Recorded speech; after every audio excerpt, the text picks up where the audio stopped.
Hello, creeps. This is a very tired T4Y on the Mystery Playhouse.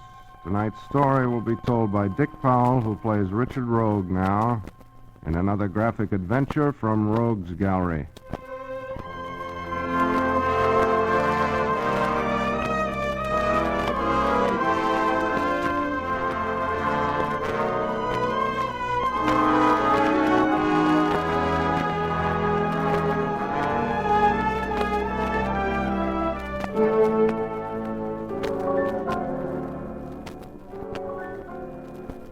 When I got on this rattler for my trip to Central City, I was not exactly a joy boy.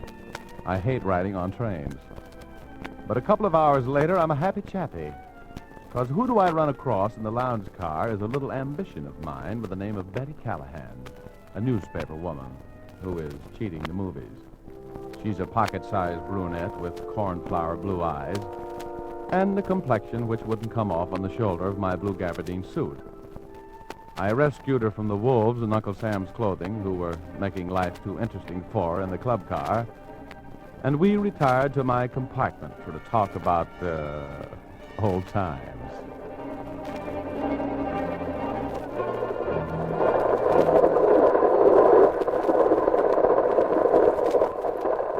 Nice little place you have here, Richard. A guy can get pretty lonesome in a place like this, you know, Betty. Get that gleam out of your eye, Richard. I'm perfectly comfortable right where I am. Oh, all right, all right. I just thought maybe you'd like to sit here with me and look out of the window. You're so thoughtful. You haven't even told me where you're going. Did things finally get too hot for you at home? Please. I'm going to Central City, baby, for the same reason you are. The Charlie Miller trial. Don't tell me you've learned to write. Oh, very funny. I'm an expert witness, and I've got a briefcase full of research here. That's going to make the DA very happy. Come a little closer. Oh, all right. What do you think? Is Charlie going to get the works? Oh, let's not talk about Charlie. Let's talk about me. Don't you ever get tired of that subject? No, it fascinates me. Come on, what are you sitting clear over there for? You like it here. Why? Did your mother ever tell you anything? About fellows like you? Plenty. Why don't you drop that front page character, Angel? We've known each other for a long time. Stop pulling. Well, I was just trying to... Well, stop trying. How can you be so mean to me? Ever since the first time I saw you, Betty, I've been stuck on you. No kidding. Oh, Richard. Did anybody ever believe that line? Once in a while. You know, something's going to happen to you in just a minute, baby. Will I like it? Let's find out. Quiet. Oh, brother. What's the idea, lady? This is a private compartment. Please, I'm sorry to intrude. Who is this girl, Richard? I never saw her before. Who are you? I had to come in here. My life is in danger. Well, offhand, lady, I don't think you improved your situation any breaking in here when you did. Oh, why does everything have to happen to me?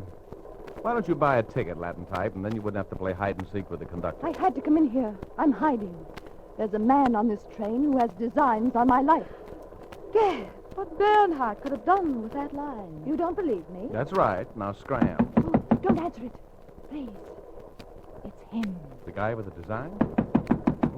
I want to take a gander, Oh, Jim. no. I'll answer it myself. I want to talk with you a minute, Diane. It's impossible, Flip. There's nothing more to say. I think maybe you'd better.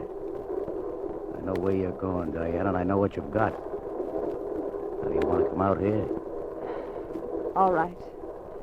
I'll be with you in a minute. I'll be waiting. Want me to take care of that punk for you? You stay out of this, Richard. Please, will you keep this briefcase for me? Don't let anyone touch it. Please.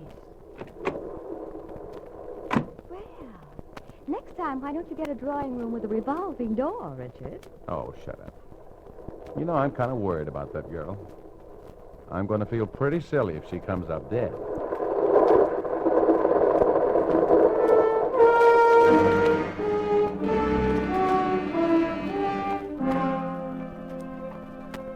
For the next 2 minutes, I worried about Diane and the man who had designs on her life. But I'm a romanticist at heart. So I spent the next 58 minutes trying to spellbind Betty into seeing things my way. But she wasn't looking. At the end of an hour, my chances were still about on the ratio of Little Rock Junior High against Notre Dame. So I gave up.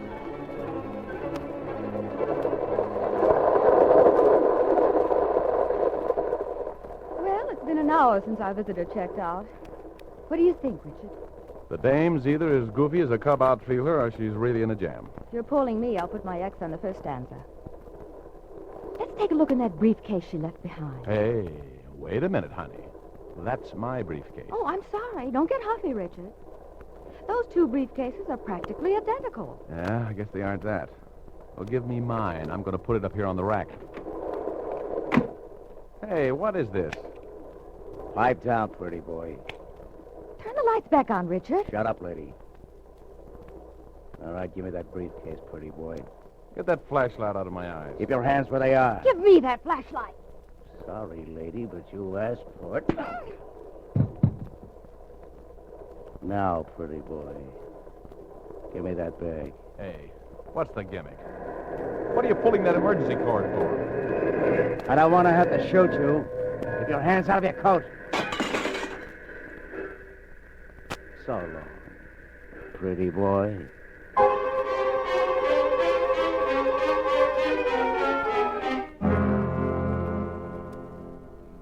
As he pulled the cord, I could see the gleam of a gun in this character's fist, and I didn't want any samples of his marksmanship. But I could hear Betty groaning on the floor at my feet, and all of a sudden I felt that I had to get him before he jumped out of that window he'd knocked out with the butt of his pistol. I made a dive for him, expecting to stop a little lead. When I got where he'd been, he wasn't there. He was behind me. I knew that when I heard the flashlight whizzing through the air. It connected expertly right behind my ear. And there I went again into the land of Nod, which is practically my home away from home. Everything was very quiet for a while, and I slept peacefully.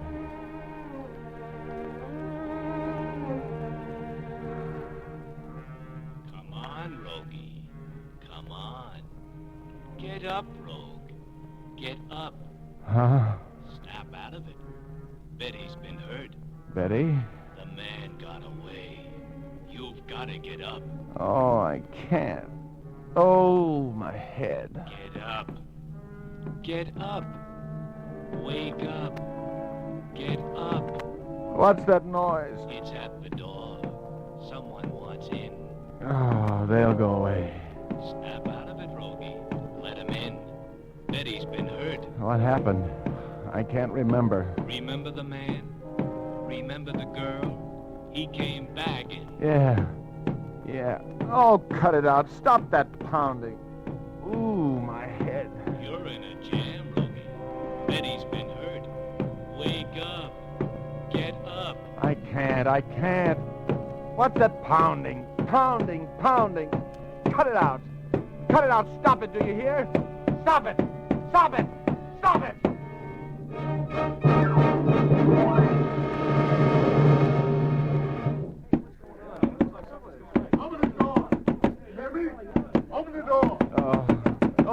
Okay. Betty.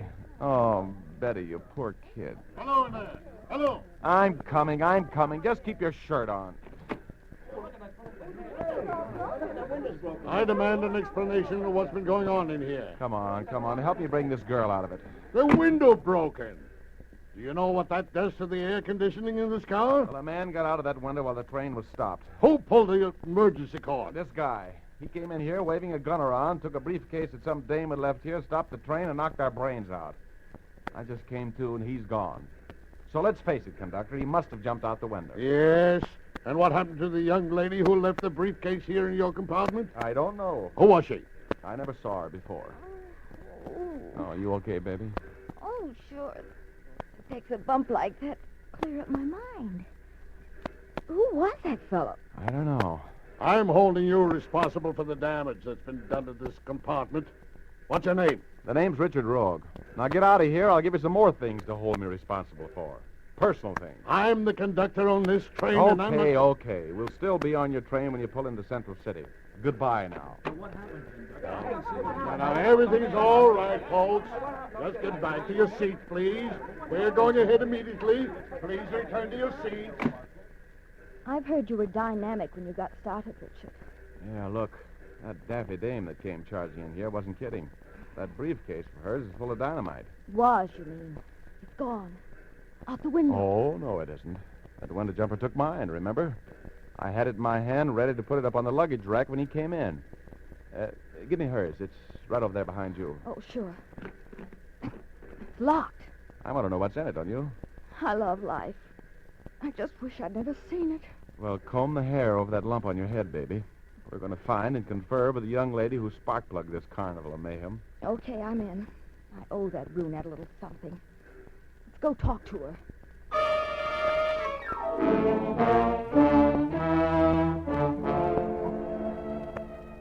My head had that familiar old feeling of having been washed in a washing machine, and I was feeling anything but cute as we wandered down the aisle, asking porters if they'd seen a big brunette wearing a blue pinstripe suit and a hat with cherries on it. That was Diane, you know. Finally, in car 73, the porter recognized the description and told us that the lady was in drawing room A. Naturally, the conductor came along about this time. His glares bounced off that haze of pain that surrounded me like ricocheting bullets. He went with us, under protest, to drawing room A.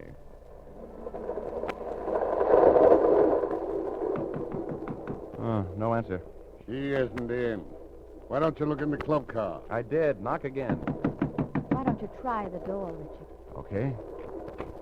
Oh, it's open. Conductor, mind if we go in and look around? What right have you to enter the stateroom of a strange woman? She entered his. You sue me if you want to, but I'm going in there and take a look around. Nobody home, I guess. Well, I hope you're satisfied. Tearing up the train, walking into other people's drawing rooms. Look, mister, I'm trying to help you.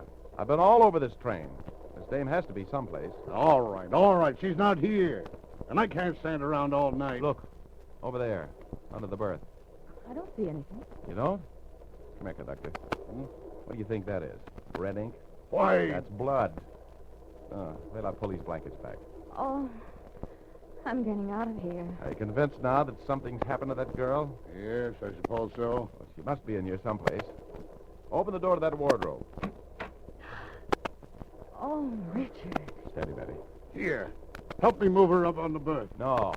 Leave her right where she is. The cops won't want her moved. Oh, that knife in her throat. She's dead.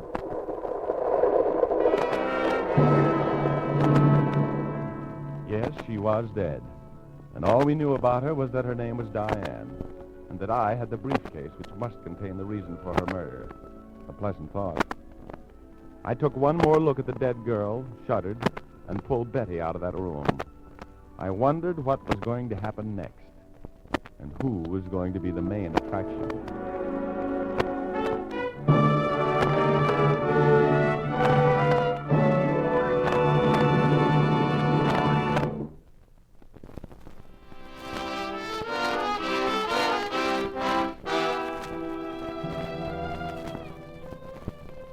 I must have been born under a police star.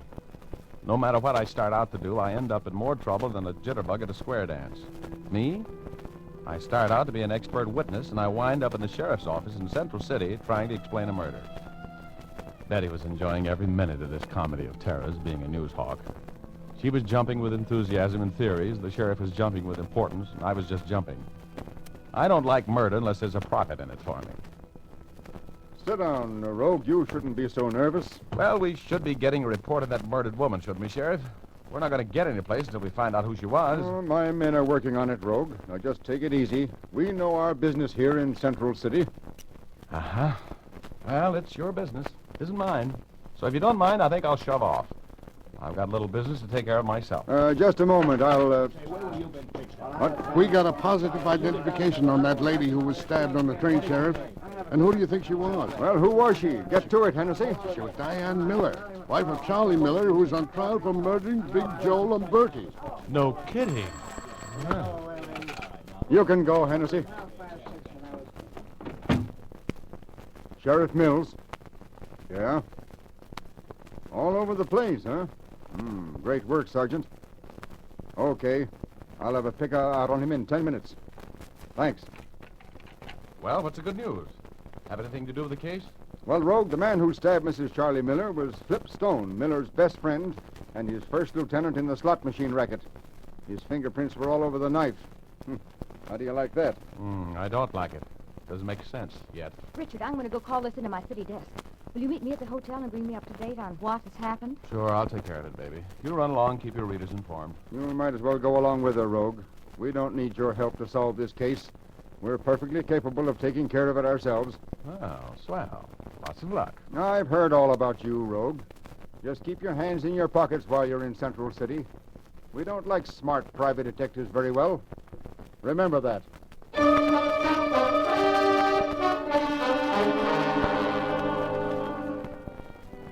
I was all set to try and help the guy until he said that. I don't approve of people going around sticking knives through other people, and I'm willing to throw in my nickel's worth to see that they're discouraged. Then this politician with muscles running up to the part in his hair gets tough with me. Oh, well, he probably had run across some wrong guys in his time. Anyway, Betty and I lammed back to the Hotel Splendide. We went up to my room because we wanted to talk. She called in her story to her paper, and I sat in the window and talked the deal over with myself. She finished her phone call. I really walked into a scoop this time. The city editor's having hallucinations. He even promised me a raise. Throw the bolt in that door, will you? Why? Oh, don't be so conceited. I want to take a look in this briefcase all the excitement is about. Of course, you know you can get put away in the pokey for a long time for withholding evidence. You're the worrying type, aren't you? Why do you suppose Flipstone rubbed out his boss's better half? Maybe she asked idiotic questions while he was trying to open a briefcase. You know it's locked. Yeah, I'm afraid I'm going to have to ruin the lock with my knife. Too bad. That's breaking and entering or something, isn't it? Illegal entry. Oh, that'll add 20 years to your sentence. I'll still be a young man when I get out. Oh, come on. Come on, I'm not going to be browbeaten by a lock. Hey, $100 bills. Millions of them. Take a gander at that, Betty. Money! Oh, you catch on quick. No wonder Flip Stone was so anxious to get his hot little pink fist on this leather. You count them, will you? I'd love to. There's some letters in here I want to be impolite about. 2, 3, 4, 5, 6, 7, 8, 9, 10, 1. Richard, there must be $50,000 here. Baby, this is the works. These letters explain a lot of things. I'm counting. Wait a minute. 81, 82, 83, 84. Don't bother me. I never saw this much money before. No? Well, I know now why Flipstone put the kiss of death on the lovely Diane. He had to keep these letters and that money from being delivered. He didn't want Charlie Miller to beat that rap. 4, 5, 6, 7. I'm through 6,000s already, and I haven't even made a hole in the pile. Oh, the guy who wrote these letters was a character. 7, Give me the sheriff's office, please. 1, 2, 3, 4, 5, Thank you. 8,000. 5, 6, 7, 8, 9. 9,000. Oh, I wonder what a nice yacht would cost me. Chicken, if that dough was yours, you'd be Mrs. Richard Rogue tonight. Oh, would I? 6, 7, 8, 9. Hello, hello. 10,000. Sheriff's office? Let me talk to Sheriff Mills. Richard Rogue calling. Thanks. Gracious. 7, 8, 9, 11,000. 1, 2, 3, 4, 5. Hello, 6, 7, Sheriff. 8, This is 9, Richard Rogue. 12,000. Yeah. 1, 2, 3, Come 4, down to 5, 6, 7, 8, 7:30 at the Hotel 13,000. Splendide right away, will you? 1, 2, 3, 4, 5, 6, 7, 8, Well, don't 9, ask so many 14,000. questions. I'm going to make you a big man. 1, 2, 3, 4, 5, I want you to 6, help 7, me 8, plan 9, a surprise party. 15,000. Right. 1, 2, 3, 4, 5, 6, Now, hurry. 7, 8, 9, 16,000. Hey, that's a lot of letters you got there, Betty, darling. 18,000. Flipstone really grabbed a handful of disappointment when he bailed out with that mice satchel by mistake. There wasn't nearly that much money in mine. Who could that be? I don't know. Look, I'll get over behind the door. You open it, and we'll look our company over before we put this artillery away. All right. I don't like guns. They come in handy sometimes. Okay. Put 'em up, lady. I'm coming in. You can't come in here. Shut up. Just keep backing up. I want that dough. You switched bags on me. I didn't do it. Where's Rogue? I've checked every hotel register in town looking for him. Well, where is he? I want to slap him around a little bit for... Oh, Richard, why did you wait so long?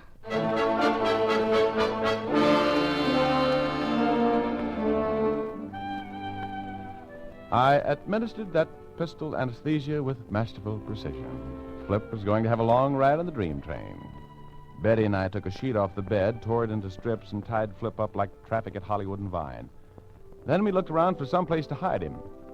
We finally picked out a spot that any old maid would have thought of immediately. We slipped him under one of the twin beds. Then we finished counting the money, $25,000. Oh, it looked beautiful there. But I had things to do. I called the sheriff. He hadn't left the jail yet. So I went down there to talk with him. And while I was there, I had a chat with Charlie Miller, a very satisfactory chat. Then the sheriff and I went back to the hotel. Betty made a phone call, and we waited for company. The sheriff and I squeezed into a closet when the knock came at the door. Who is it? You just called and invited me down. Okay. Come in. Thanks. Now, let's get this over with, Mrs. Miller. I want to get out of here. Don't be in such a hurry. How do I know you're on the level? You have the money with you? Yes. I'll give it to you after you sign this little document. What is it? I'll read it to you. All right. I, Louis Tobin, a member of the jury in the trial of Charles Miller for the murder of Big Joe Lamberti, do hereby acknowledge the receipt of $25,000 from the hand of Mrs. Charles Miller, for which I agree to hold out against the conviction of Charles Miller and to find him not guilty. I also agree to use my best influence to make the other jurors agree to a not guilty verdict. And that's where you sign, Mr. Tobin. Oh, you know I can't sign a thing like that. Now, look, I've got 25 grand in hudrance ready for you. You get it when you sign your name. Right there. No, If you keep can't. your word and my husband gets a hung jury or an acquittal, this receipt will be torn up. If you don't, I'll give it to the newspapers. Sign it. Okay. Okay, I'll sign it. Here's a pen, Mr. Tobin. Okay. There, I'll just hang on to this until you give me the money. Here you are. 250 $100 bills. There we are. You want to count it? No, I just want to get out of here, that's all. Hey, Don't move, Tobin. The sheriff and I both have you covered. you double-crossed me. I was just Skip trying it, to... Tobin. I'll shake him down, Sheriff. He's got $25,000 on him that you marked yourself. You haven't got a thing on me. I was just Take your trying... hands out here. Well, Miss Callahan, could I have that confession? Oh, sure, if you'll let me have it back for a photostat later. Okay, it'll be yours, exclusive. And now I'm going to take this man down and lock him up where he belongs. Yeah, that's a good idea. Very practical. Oh, here, Sheriff. You better take this money with you. I just spend everything I get my hands on. Oh, yes, of course. Thank you, Rogue. You better count it. Later. No, Sheriff. You better count it now. I can't take the time now, Rogue. If there's any money missing, I'll be back. And there had better not be any money missing.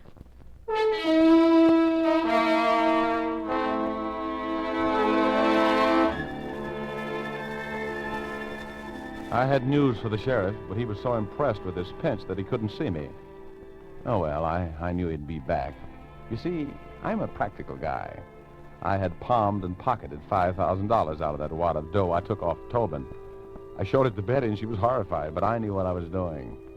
So I just sat there and waited for the door to take a beating. And it did. Who is it? It's the sheriff. Let me in, Rogue. Why, Sheriff, you're all red in the face. At your age? I knew you were a crook the first time I set eyes on you, Rogue. You probably studied psychology at Barber College. That's what makes you so smart. There was only $20,000 in that briefcase when I counted the money at the jail. And I had 4 honest men as witnesses. Well, bless your heart. Where's that other $5,000, Rogue? In my pocket, Sheriff, and that's where it's going to stay. That's larceny, and you're under arrest. Now, is that silly? Look, Sheriff. Oh, please, Richard, tell him. Don't needle him anymore. Well, Sheriff, you remember when I went in the cell to see Charlie Miller? What's that got to do with the missing funds? Well, he posted a $5,000 reward for the killer of his wife with you, didn't he? Oh, yes, I suppose he did. You suppose? You know he did. Well, if you look under the bed there in the bedroom, you'll find Flip Stone, the guy who murdered Diane Miller.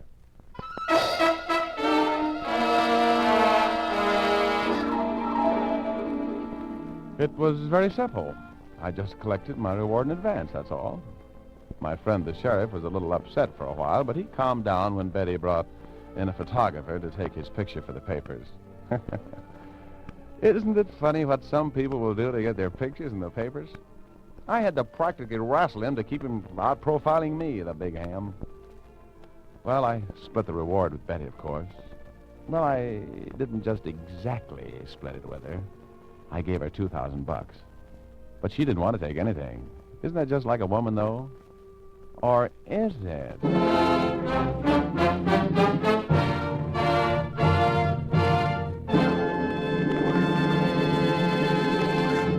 We're a little late, folks. This is T4Y. Good night. Sleep tight. This is the Armed Forces Radio Service.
F.W. Fitch Company, makers of Fitch's saponified coconut oil shampoo and Fitch's shaving creams, presents Dick Powell as Private Investigator Richard Rogue in Rogue's Gallery.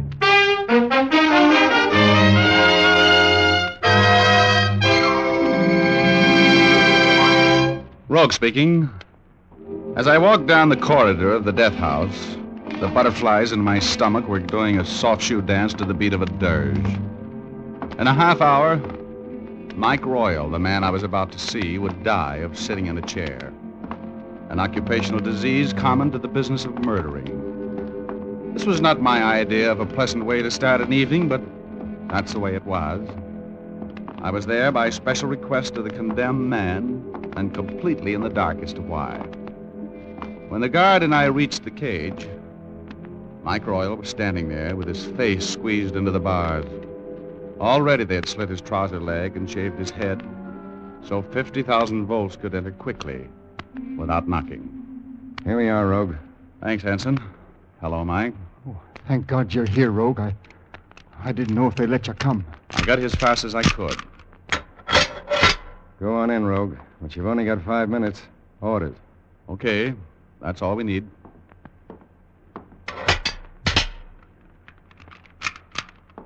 Well, Mike? Has he gone? Listen, Rogue. You've got to help me. Now, Mike, your lawyer's thrown the book at them. Every appeal's been turned down. What can I do for you? I'm not talking about something for me. I want you to help somebody else. Who? My kid. Didn't know you had a kid, Mike. Yeah, a girl. Florence. She's 14. In the parochial school at Arlington. Father Shea knows. You must help me get some money for her, Rogue. Well, sure, Mike, sure. The press boys will chip in. We'll get up a little Oh, benefit. you'll get up nothing. I don't want a handout. But, Mike... Listen. I only have a minute left. Now, I want you to get the reward money and split it with her. 10 grand for her and 5 for you, huh? Oh, save your breath, Mike. The insurance company isn't paying $15,000 for your pals, even if you do turn them in. They'll only pay for the return of the stones. I'm talking about the stones. I wouldn't sing on my pals. You know that, and they know it. But what they don't know is where the stones are. And I do, and I'm going to tell you. Why not tell the cops? Because I want her to get the money, you hear? Now, I've never done anything for her all the time that I was alive. And now that I'm as good as dead, I can. You hear? Yes, Mike. I killed a man, and I'm ready to burn for it. Well, that's okay. But wherever I'm going and whoever I have to answer to, I can face it better if I check out doing something decent. And you're the only one who can help me, Rogan. Well, you've just got to give me a break. Okay, Mike, okay. I'll do what I can. Not for you now, but for your kid. Where do I get the stones? An angel will hand them to you. Now come back to Earth, will you, Mike? Where do I get the stones? An angel will hand them to you. An angel, huh? Oh, I see. Yeah, I get it. That's all I can tell you, Rogue. That's all I can tell you. Okay, Mike. Anything you say. Time's up, Rogue. Right, Hanson. Promise me you'll do it, Rogue. Sure I will, Mike. Sure I will. Anything you say. Yeah. And split it 10 and 5, huh? Sure. Anything you say. Yeah.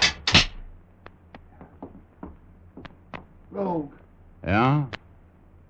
So long, fella. So long, Mike. That was very nice of you, Mr. Rogue. Oh, Father Shea. I didn't see you. I just couldn't help hearing you promise to do something for Mike. I don't know what it is, but I can see your heart's in the right place. Father, you haven't been worrying about me. I confess I was beginning to. You know, you've been pretty close to the line of the law. Always just inside, Father. I think you can stop worrying. Perhaps I will. Granting a dying man's last wish is a good sign. A very good sign. Well, the least I could do was say I would. Say you would? You mean you're not going to? I would if I could, Father, but I'm no crystal ball. I can't read his mind. Mike's got angels and his daughter and $15,000 all mixed up in his mind like farmer's salad. Perhaps I can find out what he means and tell you. No, Father. Mike told me to go see an angel. But I'm not quite ready to meet the angels. Yet.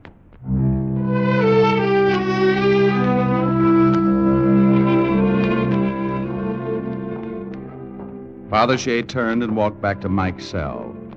Then Hanson, the guard, joined me, and we started down the corridor.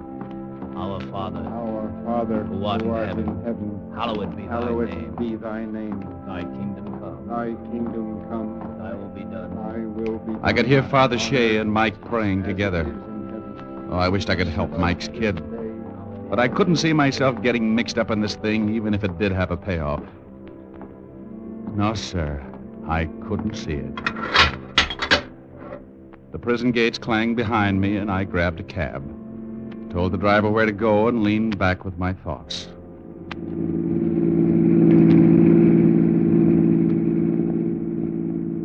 I thought of 4 big shining diamonds. I thought of a $15,000 reward, and of a little girl in parochial school, and of her father, who had made a death house will and testament naming me executor. And I thought of Father Shea's eyes when he thought I was backing out on my promise, and that one screwy line of Mike's. An angel will hand them to you. But anyway I looked at it, all it added up to was a headache.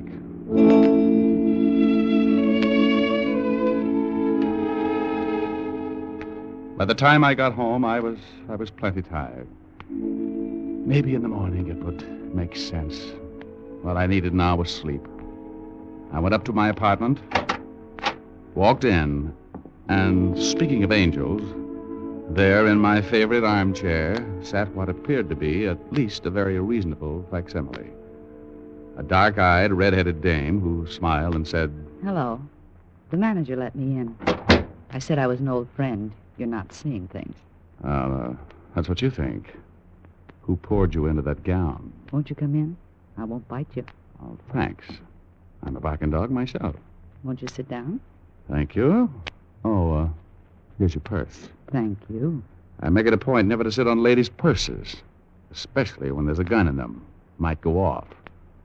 All right, baby, what is this?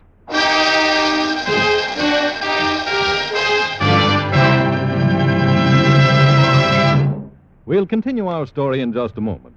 But first, here's something a woman told us the other day. I like Fitch's saponified coconut oil shampoo for a special reason. And that is that it always leaves my hair smelling so fragrant and clean. Yes, lady, that is important, more than most people realize. For it's a fact, your scalp perspires, too. And the hair collects and holds odors, dust, and dirt. But there's no need to risk offending with scalp odor when regular use of Fitch's saponified coconut oil shampoo will keep your hair fresh and clean. This clear, golden liquid shampoo makes mountains of delicately fragrant lather that quickly washes away every bit of dust, dirt, and scalp odor. Your hair is left smelling fresh, sweet, and clean. And it will be radiantly lustrous, too, for Fitch's saponified shampoo contains a special patented rinsing agent. This rinsing agent ensures that no dull, soapy film will be left to mar the luster of your sparkling, clean hair. Ask for a bottle of Fitch's saponified shampoo at your drug or toilet goods counter, or have a professional application at your beauty shop.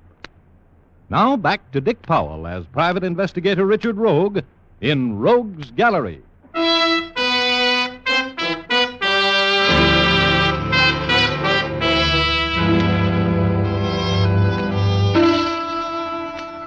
I'm not the type who expects handouts from angels. So when Mike Royal told me, just before he was executed, that an angel would hand me the Maris diamonds, I was as groggy as a New Year's morning.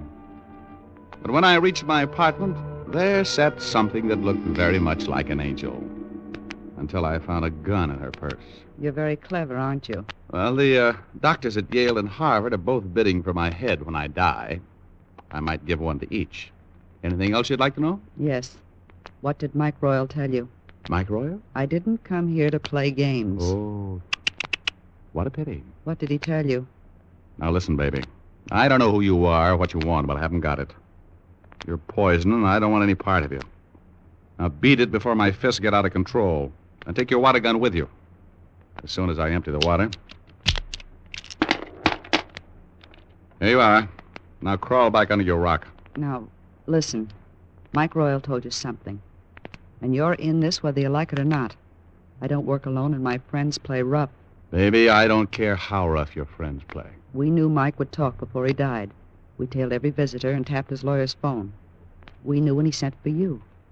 You were the last guy to see Mike alive, and we also knew you wouldn't tell the cops. Because you love a greenback more than anything in the world. That's right. I love greenbacks. 15,000 of them. 15,000? For the arrest of the Marist vault breakers and killers of the guard, and for the return of aforementioned jewelry. It wouldn't be easy to find those persons. For 15 grand, I'll work hard. So that's it. Little Boy Scout catches the gang, turns in the stones, and collects the merit badge. And 15,000. The stone's worth $500,000 that you can turn in now for 100,000 cash. Is that smart? Play along and we'll be rich. We? Who's we? You and me. Don't you think we could get along? Well, I shouldn't be surprised. What about the rest? Your friend? They're on their own. I said you and me. We could go away somewhere together. Think of it, Rogue. $100,000. Well, that's a lot of move. You can have anything you want, Rogue. Anything you want. Just you and me all the way. Well, what do you say? I'm hanging on the ropes, baby. Keep punching. Look outside. It's snowing. It's cold. But in Florida, it's warm. In Bermuda, all year round. It's getting warmer right here. What did Mike tell you? How do I know you're on the level? Here's a down payment. Baby. Then it hit me. Oh. The guy must have flown out of the closet like a moth. A two-legged moth. Swinging a sap that caught me over the right ear. Every steeple in the world began chiming 9 o'clock. The hands of one big clock kept whirling around like a propeller, with me stuck like a hunk of gum on the end of the minute hand. Then the clock fell over on its back. I was still whirling, but now the hands of the clock were a merry-go-round, faster and faster and faster.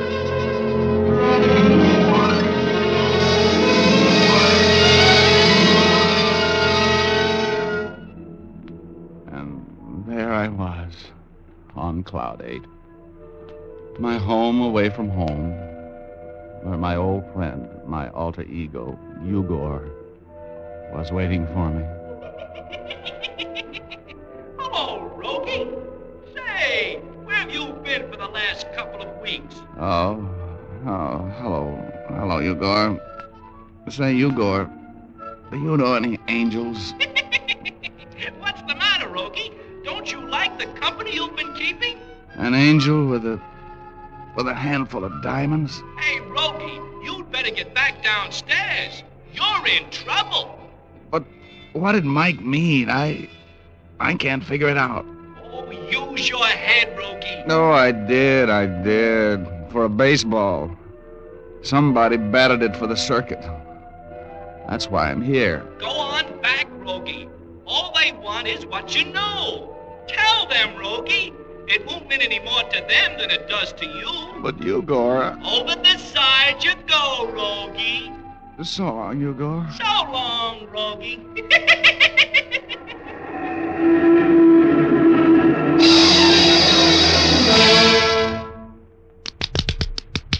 Come on, Rogue. What'd he tell you?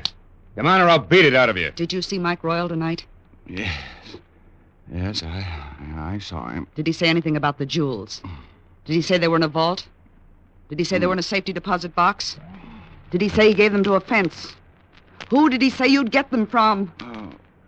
From an angel. What? An angel. Nuts. All he gives us is double talk. I'll slap it out of him if I have to slap his head off. Well, maybe he really doesn't know. He knows plenty. He's seen us, hasn't he? Wait a minute. Listen, Rogue. I'm going to give you one chance more. Who did Mike say would give you the jewels? An angel. Oh, Joe, take care of him. It's almost 10. I've got to dance at the club in 20 minutes. I don't want them to think there's anything wrong. Keep him here. I'll be back. Okay, leave him to me. Just be careful, Joe. And now, brother, I don't want to hear no more talk about angels. Well, then stop asking. I'll keep asking till I get a straight answer. No more funny talk. What did Mike tell you? Here we go again. Sure we do. Until you talk. I'm going to ask you just 10 questions.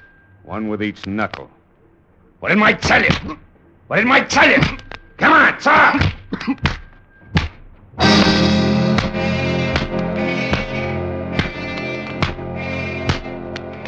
He hit me with everything he had. I went sailing across the room, 3 sheets in the wind. I hit the wall and fell to my knees, grabbing at the telephone table for support, and then the phone fell off the cradle. Hang up that phone. And I did. Hung it right on his head. No! He went down like the 29 stock market. And now something besides Joe's fists was connecting in my head. Madge said she had to dance at a club. Mike Royal used to hang around the Cherub Club. The Cherub Club. It was a shot in the dark, but I couldn't stop now. I looked at Joe sleeping on the floor. His return train from the land of dreams wouldn't leave for at least an hour. So I let out for the Cherub Club. Mike Royal had tagged me, and I guess I was it, whether I wanted to play or not.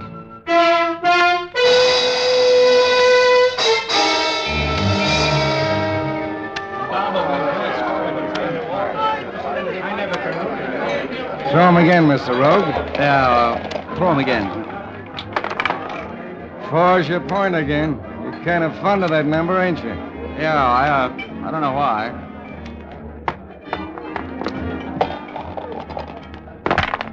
Six. Pick him up, Mr. Rogue. Huh? Oh, yeah. Say, why don't you keep your mind on this game? Gonna watch the floor show? Watch the floor show. Gonna play dice? Play dice. I'm sorry, Sam. I'm just looking the club over. Looking it over? Thinking of buying in or something? No, it's just that I see a lot of changes since I was here last. All for the worse, too. Yeah. Nobody to look after the place since Mike Royal got in trouble and left. Poor Mike. Hey, Mike did hang around here a lot, didn't he, huh? Sure. He was general handyman. Dolled the place up. Fixed props for the gals on the line. Mike was always puttering around. Busy little man. Yeah, too busy. Come on, Mr. Rogue. Throw the dice. Your point's 4. 7 out. Want to go again? No, just a minute, Sam. Say, you got a dancing doll here who answers to the name of Madge? Madge? Sure. She's out on the floor now. In that line? Second from the end. Oh. In the devil costume, you mean, with the pitchfork? No, that's Lil. Madge is on the other side. The angel with the wings and the crown. Angel? Oh. Yeah. They haven't changed that hungry number for 3 months. Since before Mike left. I can't look at it anymore. Angel, huh? Hey, Sam. Sam, I got $10 that says you can't tell me how to get backstage. I'll take that bet. Huh? Oh. Hello, Joe. I thought I left you in dreamland. I'm a light sleeper. What are you doing here? Playing tiddlywinks. What are you doing here? What does it look like? Playing dice, stupid. Don't get funny. Joe, for Pete's sake, don't start anything here. You know the boss don't like it. Stay out of this, Sam. Okay, Rogue, you don't want to talk? You can walk. Where to? You wanted to go backstage. Okay, this gun will show you the way.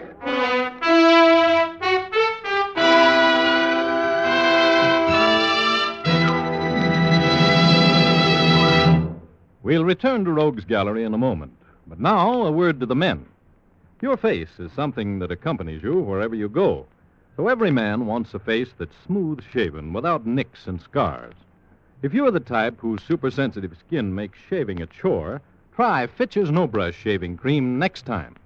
It has a special skin conditioning action that lubricates your skin the instant it's applied. This skin conditioning action protects your skin from irritation and allows you to shave in solid comfort. After your shave, your face will feel so cool and refreshed and look so smooth, you'll be proud to take it places. And men, Fitch's No-Brush Shaving Cream has a creamy, non-greasy texture. It won't clog the razor or the drain. If you're a man who swears there's nothing like leather for a smooth, comfortable shave, try Fitch's Brush Cream. It, too, has the special skin conditioning action that's such a treat for sensitive skins. Both Fitch's Brush and Fitch's No-Brush Shaving Cream come in big 25 and 50-cent sizes.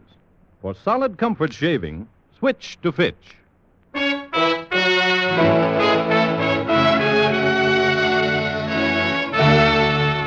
Now back to Dick Powell as Private Investigator Richard Rogue in Rogue's Gallery.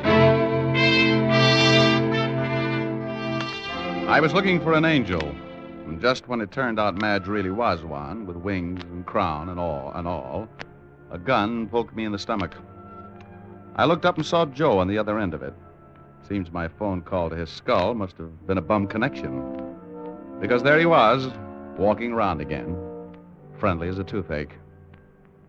He took me to a back office and shoved me in a chair. No use looking around, Rogue. There ain't no phone in this place. How'd you know to come here? A little bird told me. Yeah, jailbird. Mike Royal told you, didn't he? And he told you where the jewels were, too, didn't he? Maybe. Yeah. And he told you about me and Madge, too, didn't he? Maybe. And you were going to turn us over to the cops, weren't you? So we'd burn, too, weren't you? Now, take it easy, will you, Joe? And you were going to get the stones and collect all the dough yourself, weren't you? Give me a chance to explain, will you, Joe? I ain't very smart.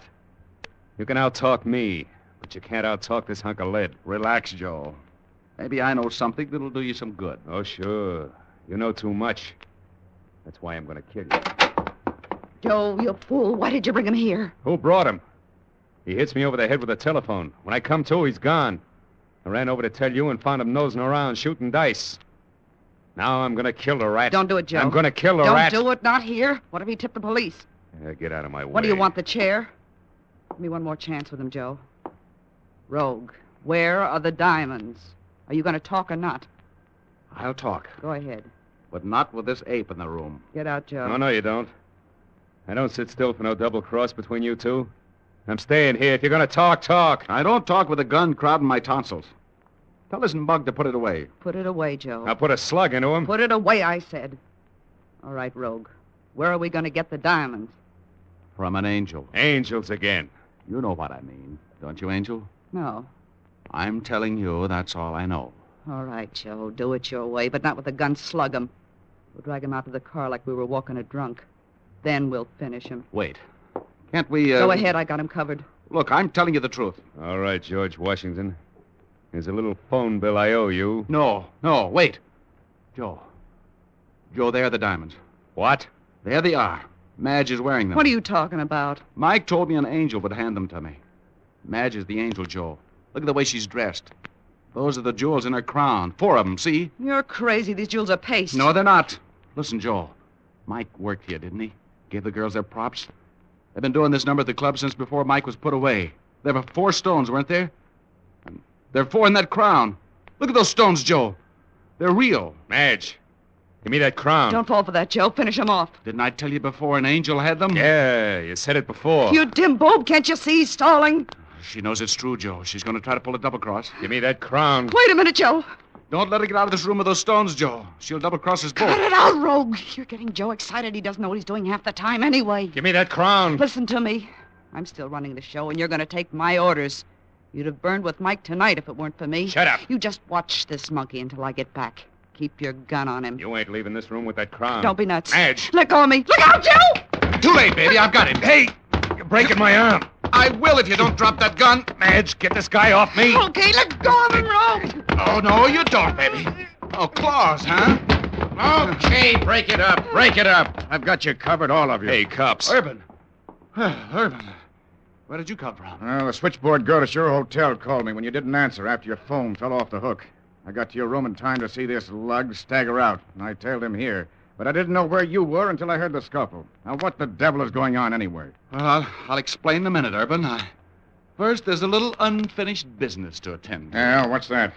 Just this. Ooh!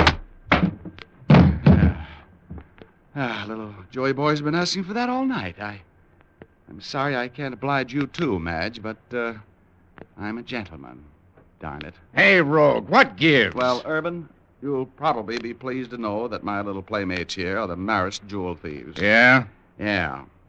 Now, Madge, if you'll just give the nice man the crown you're wearing... No, you don't. Listen, baby. I could forget about being a gentleman very easily. Give it to him. Here, you... That's better. Okay, O'Brien, take these 2 down and book them on suspicion. Come on, you 2. Now, Rogie, what's this crown business? That, my friend, is a death house legacy. A 10 grand windfall to a skinny little kid. Huh? Mike Royal knew where the Maris jewels were.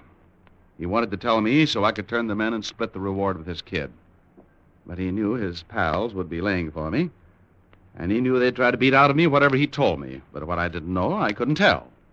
Under fists or bullets. So? So, all he told me was that an angel would hand them to me. He hoped they wouldn't be able to figure it out, and I would. And you did? I certainly did. As usual, I might say. And there are the jewels in that crown. In this crown? Rogue, are you kidding? These are paste. 10-cent store stuff. I know diamonds when I see them. Oh, let's not go through that again. Those are diamonds. Yeah? Suppose I pound them a little with my gun. If they're diamonds, it won't hurt them. Go ahead. Look. That's one. There's a second one, Rogie. Oh, brother. Well, shall I go on, Rogie, or do we just go home? You win, Urban. Let's get out of here.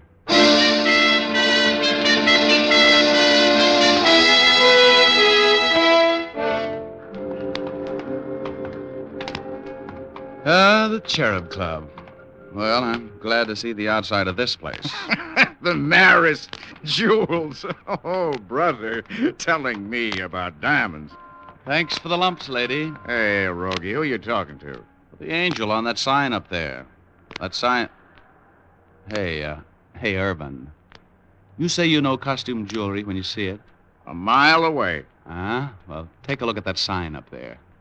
See the stars in that angel's hand? See how bright they are? Now, what would you say they were? 4 glitter stones. From the 5 and 10? From the 5 and 10. Ah. Get yourself a ladder, Urban. Climb it and take the Maris jewels out of that angel's hand. Well, I knew it all the time. I was kidding about the crown. You see, Mike didn't tell me an angel would give them to me. He said an angel would hand them to me. Smart, wasn't I? Yes, I found the jewels all right. Mike Royal, the club handyman, had put them in the angel's hand when he knew the police were closing in. And Mike's daughter in the parochial school got the 10 grand all right. And Joe and Madge got theirs too, life. And me? Well, I took my 5 grand and had a wonderful time. Went right back to the galloping dominoes at the Cherub Club. Tried all night long, but I never did make my point. You know, that 4 is hard to make. Even the easy way. You know what I mean?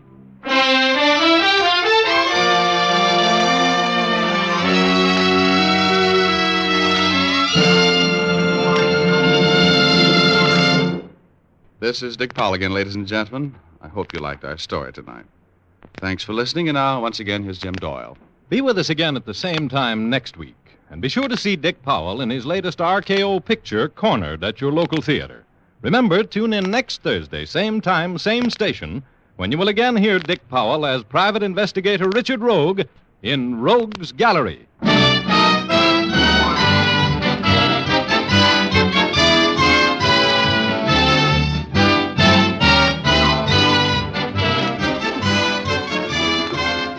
Remember, if dandruff is your problem, ask for Fitch's Dandruff Remover Shampoo.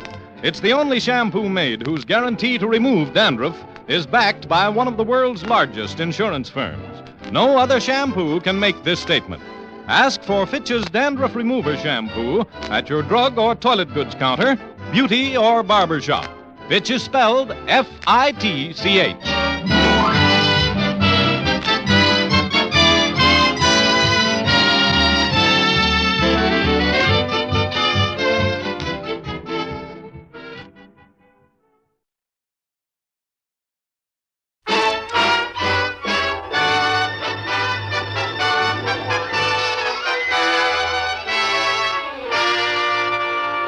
The F.W. Fitch Company presents Dick Powell as Private Detective Richard Rogue.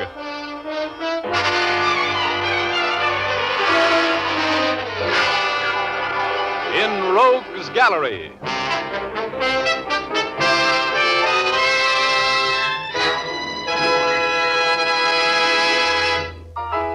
Rogue speaking. Well, tonight you're going to meet some charming people. And you're going to run into a little bit of very fancy murder. The name of the story is Little Drops of Rain. But before we get into our story, here's Jim Doyle, the man from the Fitch Company.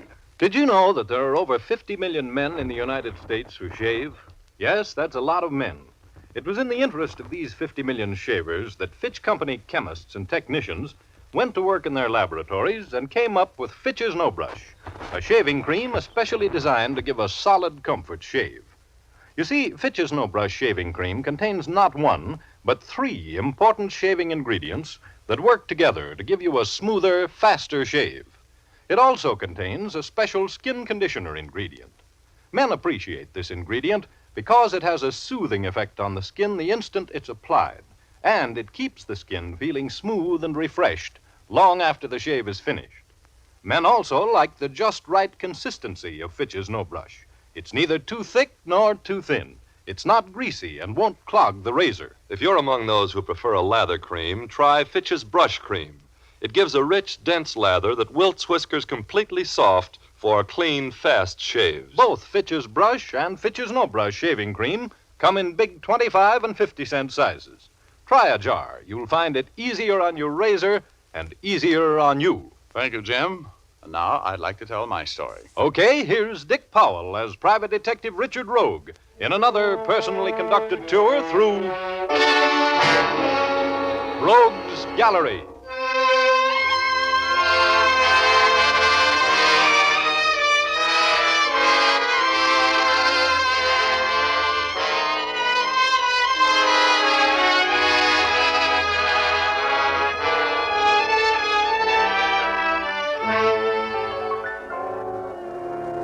Well, I'm still confined to my little cranked-up downy couch in the hospital, but not as still as I was last week.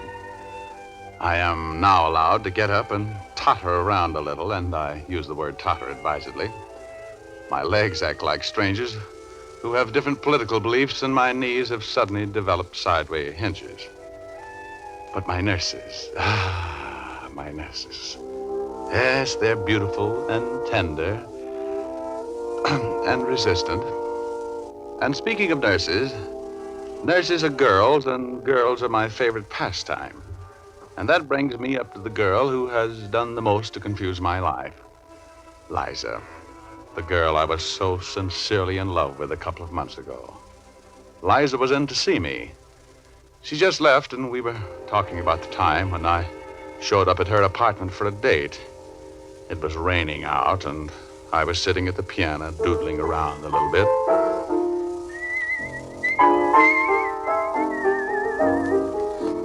I don't want to go to a nightclub tonight, Richard. I'm too tired. Let's just go to a show, shall we? Anything you say, baby. That's the kind of guy I am. I want to see Two Girls and a Sailor. It's playing at the Rialto. June Allison's in that, isn't she? Mm-hmm. Uh-huh. That's for me, then. You think so? Definitely. You think she's prettier than I am? Well, you're not in pictures, Angel. Do you think she's prettier than I am? Well, you're a different type. Are you going to answer me? Oh, you're jealous. How can you be jealous of a girl I don't even know? Give me a kiss. No. Oh, but baby, I love you. I love you like anything. All right. Pout then. I don't care. June is busting out all over the meadow and the hill. Busts are busting out of bushes, and the romping river pushes every little wheel that wheels beside a mill. June is busting out all over. The feeling is getting so intense that the young Virginia creepers have been hugging the bejeepers out of all the morning glories on the fence, because it's June. You're insufferable, Richard Rogue. Oh, now quit pouting. Come on over here, on the bench by me. Are we going to a show or not? Sure. Get your lipstick on again, and we'll see what... Oh. I'll get it. No, I'll answer. It's probably George. Oh, George. Well, I'll tell him, that homewrecker. Hello. Is Mr. Rogue there? Speaking. This is your call service, Mr. Rogue. We got a call for you. Oh. Who is it? Mrs. Harvey Burgess says it's very important. Okay, put her on. Right. Oh, put her on. Who is it? Shh. Hello? Richard Rogue speaking. This is Mrs. Harvey Burgess. Yes? I must see you at once, Mr. Rogue. Oh, well, anytime tomorrow, Mrs. I Burgess. must see you tonight, immediately. It is most important. Well, can't you tell me about it over the phone? Oh, no. Could you come to my house at once? What's the address? 485 Hillcrest. You'll be well paid for your time. Please hurry. I'll be right out, Mrs. Burgess. Wait for me. I'll be right back, honey. Go on. Go on out to see Mrs. Burgess. Don't mind me, Dick Tracy.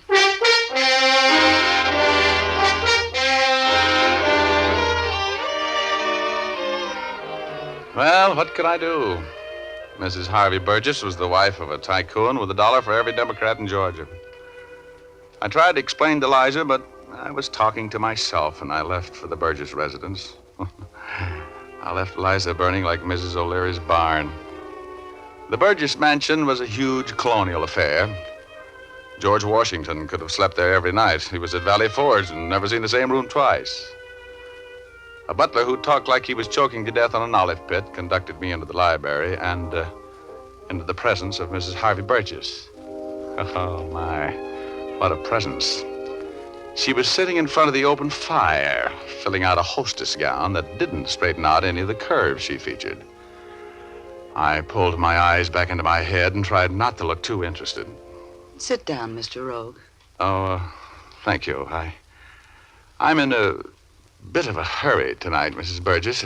As a matter of fact, Mr. Rogue, my husband is making a fool of himself. Yes? He's lost his mind completely over a secretary in his office. His secretary. A girl by the name of Helen Stark. You mean that... Yes, I mean he prefers her company to mine. Well, that doesn't sound reasonable, if you'll pardon me for saying so. What do you want me to do? Somebody has to bring Harvey back to his senses, Mr. Rogue. Well, I'm afraid you've called on the wrong man. I'm not very good at long fatherly talks. Oh, Mr. Rogue, please, I'm so alone. Hey, now, wait a minute. Good grief. You mean to tell me that Harvey is neglecting you? What you need to straighten Harvey out is a psychiatrist, not a detective. Harvey is definitely off his trolley. Please, help me, Mr. Rogue. No, Mrs. Burgess. He's with her right this minute. How do you know? When he left the house tonight, I followed him. He went to the home of his best friend, Clarence Roman. I parked across the street. I was going in and face them, but I saw Mr. Roman leave, and I lost my nerve. That's when I called you. Oh, Mr. Rogue, I want you to go out there and talk to Harvey. Tell him I know all about him and that Stark girl, and I'm suing him for divorce. Well, that's not my kind of work, Mrs. Burgess. I'm sorry, but... I don't want a divorce, Harvey. But I do want him back. And I'm sure that if you will do as I say, he'll come back. You must do it for me, Mr. Rogue. Here... Oh, where is it? I had $500 here in an envelope. You did? Oh, wait a minute here. Let me see. Oh, is this it? Yes, that's your fee. For going out there with me, Mr. Rogan. Trying to bring Harvey back to his senses. You'll do it for me, won't you, Mr. Rogue? Well, You'll do it for me, won't you, Mr. Rogue? Okay, come along.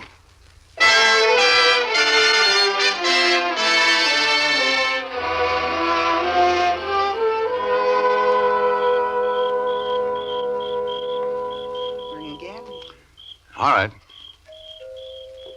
Well, it seems there's nobody home. There's my husband's convertible out in front, right where he left it tonight when I followed him out here. How did the girl arrive? In her car. Oh, her car isn't here. It was right behind Harvey's. Looks like we got here too late, doesn't it? Try the door. I know Harvey's still here. All right. You're an old friend of Roman's, I suppose. Yes. Why? I just want to know before I try to open the door. You see, there are laws against that sort of thing. Door's unlocked. Do we go in? Yes. Okay, after you. You know the house better than I do. Go ahead. All right. The living room is over here. Ah, nobody home. Look, Mrs. Burgess, we better get out of here. No. I know Harvey's in this house someplace, and I'm going to find him. I can... What are you sniffing for? Wait a minute. That smell in the air. You get it? What? Oh. I don't smell anything. You don't? I smell chloroform. Chloroform? Yeah. You take a look upstairs. I'm going to shake down the first floor. That smell of chloroform can mean trouble, you know. Mr. Rogue, what do you mean? You're frightening me. Mrs. Burgess was very fetching when she was frightened, but I calmed her down a little bit. Now, this may sound fantastic, but I've got a little bell in my head that rings an alarm every time I really get around serious trouble. And it was playing a tune that sounded too much like a death march right that minute. I had to get her out of the way. She finally went upstairs, and I went to work. I took the living room first and looked behind all the couches and in all the dark corners. I was bending over, looking under a huge Italian carved table when I thought I heard a stealthy footstep behind me. Don't move. Oh!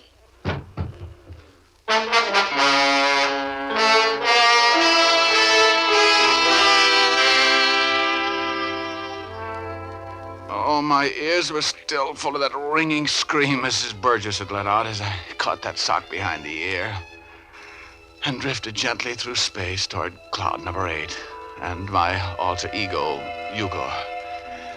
I was hoping he wouldn't be there, but he was. Sitting there with that silly smirk on his face with his little short legs pulled up under his chin and his funny little arms around them and his long white beard waving the cosmic breeze. Hello, Richard. Welcome home. No, shut up. That's a fine attitude. You go prowling around a strange house and get caught at it and knocked out. Then you come up here and take it out on me. Get out of here, you ingrate. Oh, stop acting like a landlord, Hugo. What happened to me? Are you kidding? Tell me, why did Mrs. Burgess scream? Answer me, Hugo. Do you know why she screamed? Sure. You going to tell me? No, find out for yourself. You're a detective. Oh, someday I'm going to get rid of you, you little pest. Why don't you get back to work? You got a date with Liza, you know. She's still waiting. Yeah, that's right. Well, here goes.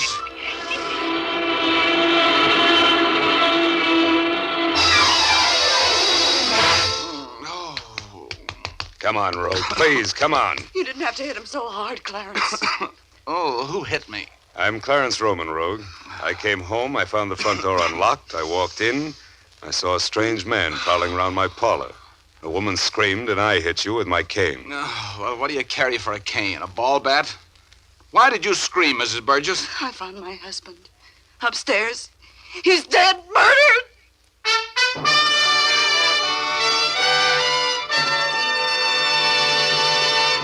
We'll return to our story in just a moment. But now I'd like to say something to the ladies. Do you ever feel like hanging your head in shame because your hair isn't, looking as nice as it should? Perhaps you get discouraged because every time you shampoo your hair, it seems dry and difficult to set. Then for your next shampoo, why not try Fitch's Saponified Coconut Oil Shampoo? This clear golden liquid shampoo is made from mild coconut and vegetable oils. These pure natural oils keep your hair from becoming dry and brittle. When you use Fitch's Saponified shampoo, you can have a shampoo as often as you like, and after each one, your hair will be soft and lustrous, easy to set into your favorite hairstyle. You'll love the glorious quantities of fragrant lather this shampoo makes. It cleanses thoroughly and then rinses out completely without a special after rinse. You see, Fitch's Saponified shampoo contains its own patented rinsing agent. All you do is rinse with plain water, and the rinsing agent contained in the shampoo ensures the removal of all particles from your hair, making it sparkle with cleanliness. Ask for Fitch's Saponified Coconut Oil Shampoo at your drug counter, barber, or beauty shop. Look for the bottle with the bright yellow label.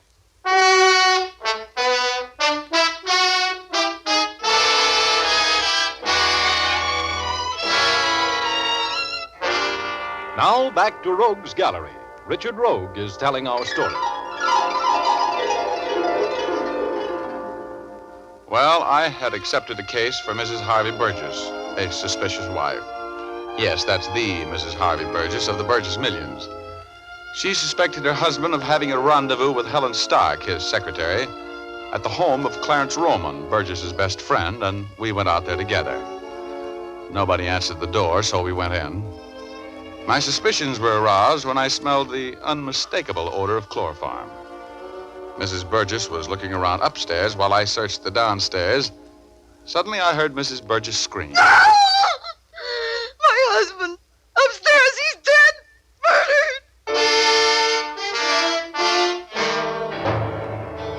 Murdered! Well, that snapped me out of it. I got to my feet and ran up the stairs. Mrs. Burgess and Roma were right behind me, and she directed me into the library, which was just off the main hall. And there he was, as dead as last summer's romance, with a neat little blue hole right below the part in his hair. He was a nice-looking old guy, about 50, which made him a good 25 years older than his wife. And his widow was really taking his death big, which was natural. A woman doesn't have a husband murdered every day. Poor Harvey, this is horrible. Has anything in this room been moved or touched? Well, I just arrived home. When I looked in here and saw Harvey, I knew he was dead. I screamed. Yes, I heard you. Then you ran right downstairs. Yes, huh? I saw Mr. Roman hit you, and I ran down to tell him who you were. That's a little late. Okay. Just don't touch anything. Stay right there in the door, both of you. Just who are you to be giving us orders? You'll find out. You ever see this gun before? Yes. Where? It was Harvey's. He kept it in his desk at the office.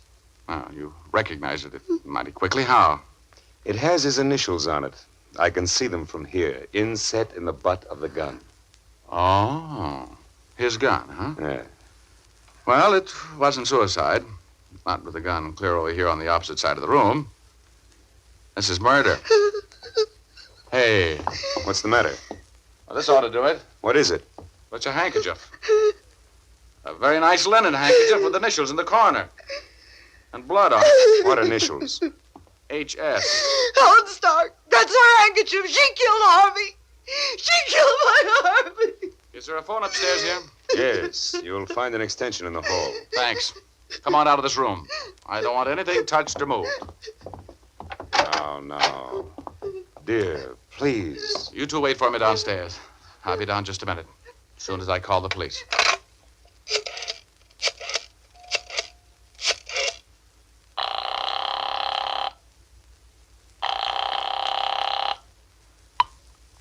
Homicide, Urban speaking. Hello, Urban. Richard Rogue. Yeah, who's dead? Harvey Burgess, wise guy. You mean it? You mixed up in another murder, Rogie? Sure. You'd never find out if it wasn't for me. Where are you? At the residence of Clarence Roman on Cypress Avenue, 2120. Better get the boys and get out here. Be right there. Got any leads on the killer? Yeah, a couple of vague ideas. Stay there until I get there, Rogue.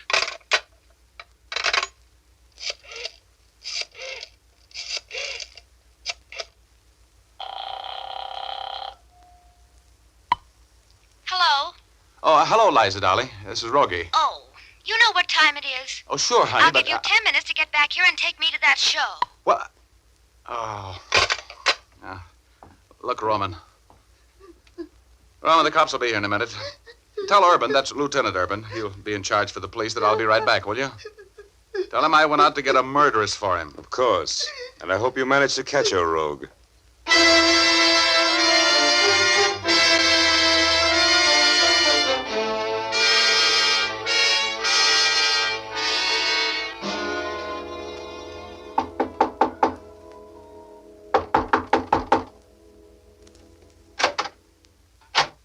Yes? Good evening. Is Helen Stark at home? I beg your pardon. I'm a bit deaf. I couldn't hear you. Oh, I said, is Helen Stark at home? Oh, Helen? No, she isn't home this evening. Has she been home? I say, has she been home in the last hour? No, she hasn't. I don't know what time to expect her either. But I imagine she'll be home soon, though. You know where she is? Well, she didn't come home from the office tonight. She's working late. Oh. She called you and told you she wouldn't be home. Yes. She said she was going to work with Mr. Burgess. That's her boss, you know, the millionaire. Yes, well, thank you. Could I tell her who called? No, that won't be necessary, thanks. Thanks very much, Mr. Stark. You and Helen live here all alone? Yes, since her mother died several years ago. Are you an old friend of Helen's? No, a very recent acquaintance. Oh. I'm sorry I bothered you, Mr. Stark. Good night. Good evening.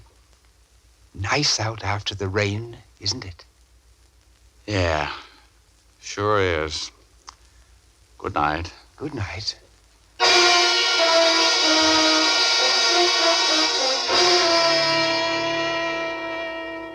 Oh, that nice little old guy.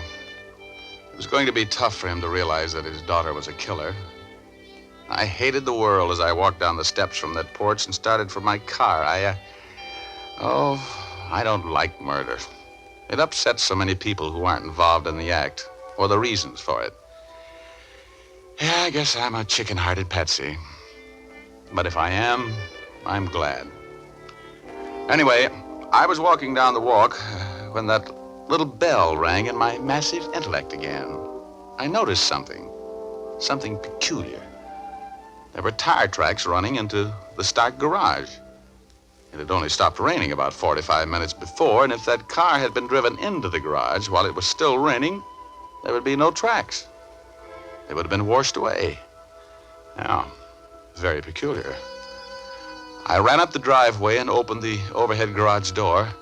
Then I jumped back. The garage was full of carbon monoxide. I wet my handkerchief in a puddle of rainwater, held it over my nose, and ran into the garage. I wrestled the door of the small coupe open and saw a young girl, unconscious, slumped over the steering wheel. I pulled her out of there. She was dead weight, and carried her into the house. Oh, Helen. Helen. I'm afraid it's a little late for that, Mr. Stark. Where's your telephone? In the hall. Right in the hall. Thanks. I'll get a pull motor squad out here right away.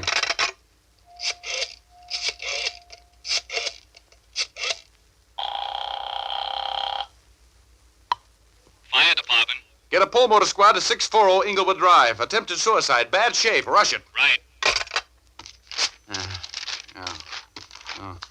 Raymond, Ramsey, Redding, Roman, Clarence.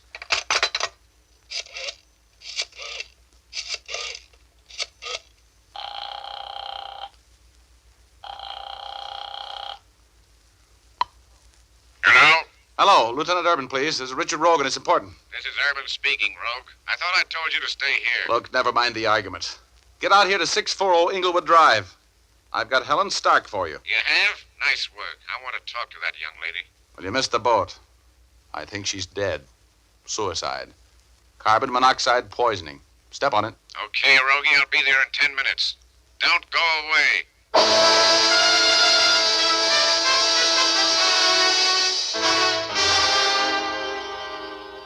I gave Helen Stark my own interpretation of artificial respiration until the pull motor squad got there. Urban arrived on the heels of the fire department, and we went out and looked around in the garage, made some fascinating discoveries, too. The car had run out of gas and stopped turning over, for one thing, and one thing led to another, to coin a phrase. Anyway, Urban and I made a little deal. I went back to the Roman residence, and while he and his boys were being scientific, I sat in the parlor and talked with Mrs. Burgess and Clarence Roman. Mrs. Burgess had recovered her poise to some extent. They were both very anxious to know all about my daring capture of the Stark girl. I'm glad she's dead. I couldn't stand a trial. I'm glad she committed suicide. Yes, I guess it seemed like the only way out.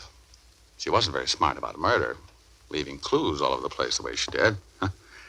Even the cops would have had her in 24 hours. How well did you know the Stark girl, Roman? Rather well. I'd see her around the office a great deal. Harvey was, well, not very discreet about the fact that he was fond of her. Please, Clarence. Harvey's dead. We should forget those things. He was a good husband. I don't know what life is going to be like without him. I just have an idea that it's going to be pretty simple, Mrs. Burgess, and possibly rather short. What do you mean? I mean that the police suspected you and Mr. Roman murdered your husband and Miss Stark. That's a serious accusation, Rogue. Your husband was suing you for divorce, wasn't he, Mrs. Burgess? He knew you were going to be there with Mr. Roman, his best friend, tonight. So he came and surprised you with Helen Stark for a witness, didn't he? And you, Mr. Roman, you killed him, and then you had to kill Helen Stark to shut her up. This is preposterous. Sit down, Roman. You were right, Rogie. We found Roman's fingerprints on the steering wheel of Helen Stark's car. One of the boys just got back with a report that Roman's shoe is a perfect fit in that shoe print outside Stark's garage. I had nothing to do with it. Clarence killed Harvey, and then he chloroformed that Stark girl, and then... You're in this as far as I am. Shut up! I've got more news for you, Roman. Helen Stark isn't dead. The car ran out of gas just in time. She'll be there to appear against you when you're tried for murder.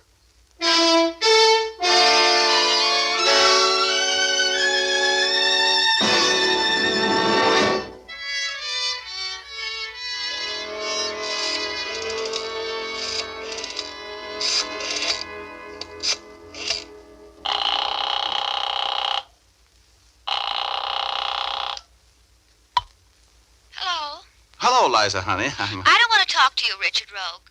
I'm busy. Oh, now, honey. The lady says she's busy. Yeah? Who are you? His name is George. Good night, chump.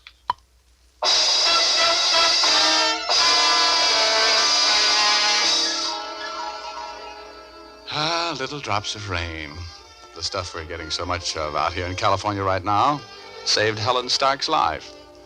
Because if I hadn't noticed those tire tracks, she would have stayed in the garage until it was too late for the pull motor squad to save her. Yes, sir. Little drops of rain put the curse on what was almost a perfect double murder. With the help of my massive intellect. There's only one thing I can't understand. How come a guy as smart as I am gets hit on the head so often? Answer me that, will you?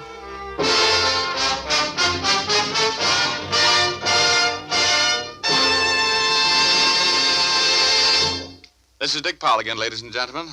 How did you like our little story tonight? Ray Buffum wrote it. Leith Stevens composed and conducted the music, and Dee Engelbach produced and directed. Oh, don't forget to tune in next Thursday night. We're going to present a strange story of a house where everybody was scared. We call it the House of Fear. So make a date with us, will you? Thanks for listening, and good night, all. Now here's Jim Doyle. Don't forget to tune in again next Thursday, same time, same station, when you will again hear Dick Powell as Richard Rogue in Rogue's Gallery.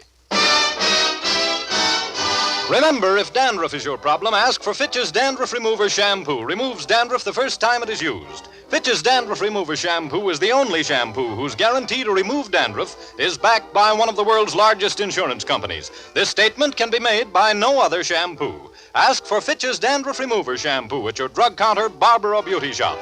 Fitch is spelled F-I-T-C-H. Folks, when we see a wounded veteran, we can thank him with our eyes and with a smile. We can also thank him in more material ways, like helping make sure he gets all the benefits of the GI Bill of Rights. That takes money. The money we lend when we buy victory bonds. Buy victory bonds.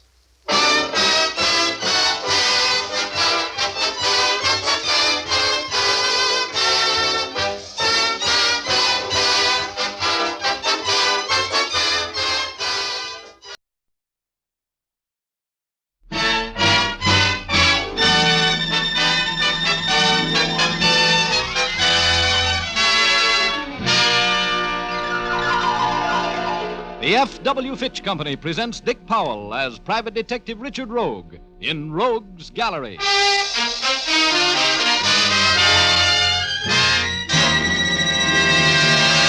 This chiseler's got you all fouled up in a murder, baby. You'll fry for it. Senor Rogue, I don't know anything about a murder. Tippy killed him. He killed Maxon. Conchita knows nothing about it. Stop being chumps, will you? You're both in this with me. You helped me frame Rogue for it. With Maxon Khan, I'm the biggest operator in town. All we have to do is kill Rogue, and we got the world by the tail. You'll all go to the chair for it.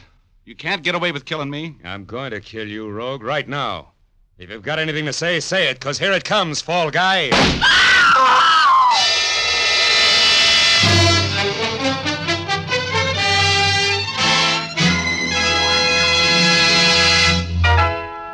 Rogue speaking. This afternoon, I found a little case in my crime gallery that brought back memories. You just heard a little of it, enough to know that I was framed for murder. I call the story Little Old Lady, and I'll tell you all about it in just a minute.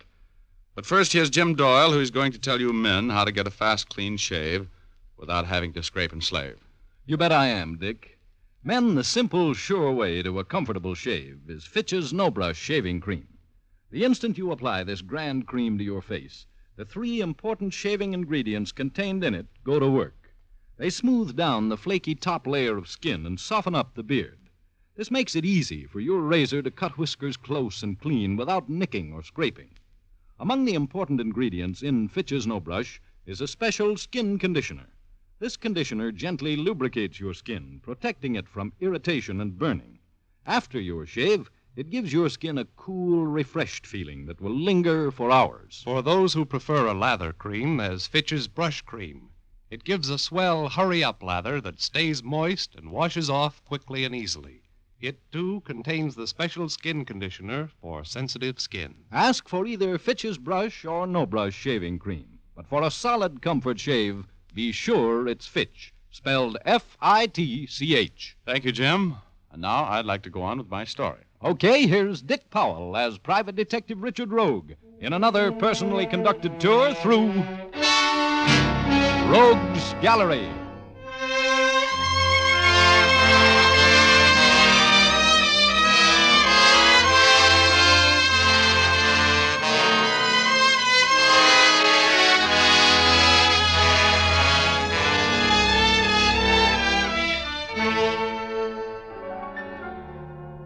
I was looking at the world through azure-colored glasses that afternoon.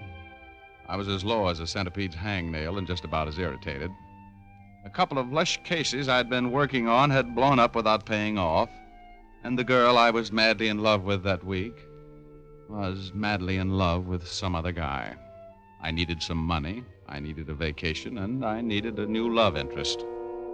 When the door to my office opened, and in walked a Latin-type panic who made my heart beat in a rumba rhythm that would have made Cougat sound like Spike Jones. I just sat there trading my blue thoughts in on a lot of purple ones while she closed the door behind her and walked toward me. You are Richard Rogue, the detective? The celebrated detective, yes. What can I do for you? I need your help, Senor Rogue. Okay. What's your name? Conchita Morales. Oh, the singer, huh? That's right. I'm in trouble, Senor Rogue. You know, I sort of suspected that was why you came to see me. What's your difficulty? Well, it's hard to explain, but there is a man in this town who is threatening me. Well, that's not hard to explain. You're the sort of a girl who is liable to be threatened. What do you mean by that, Senor Rogue? Well, that you are beautiful and extremely desirable and, well, pardon me, Miss Morales. I shouldn't have said that. I'm just in a kind of an impolite mood today, I guess. Then you don't really think I am beautiful or desirable? Don't let that glassy look in my eyes fool you, Conchita. I can see, and what I see pleases me, if you go for understatements. Then you will help me. You know, beauty's a wonderful thing, Mexican type, but so is money. My time's for sale. I have money. I will give you $250 if you will help me. What do you want me to do? I want you to get some letters back for me. Oh? Why? Because I write them when I'm very young and foolish to a man I think I love. I do not love him. I hate him. I want to marry someone else, that man I love, but I cannot because of these letters. Oh, here. Slow it down to a gallop, Conchita. I'm getting a little confused. Who has the letters? Frank Maxon is his name. He's no good. He is what you call a poor loser. Uh-huh. And who is this man you love at the moment? Tippy Tyler. We will be married soon. Oh, you will be married, so. Well, in that case, let's make this strictly business. What do you want me to do? I'm having dinner with Frank tonight at the Club Cuba. I want you to meet us there. I want you to tell him he must give me back my letters. If he knows that I have employed you to help me, he will give them up. He is without courage. Don't see how I ever think I was in love with him. Frank is considered quite a ladies' man, or was, before you went up on that income tax rap a couple of years ago. Yeah, I understand the boys in his mob are giving him a little trouble since he got out. Where's that $250 you mentioned a while ago?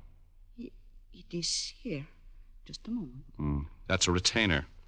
If the case gets tough, it's going to cost you plenty more, Conchita. You know that? I do not care. I must have these letters. Here is $250. Thank you. And now, what time do I meet you at the Club Cuba? Be there at 9. And I'm warning you, Mr. Rogue. Come prepared for trouble.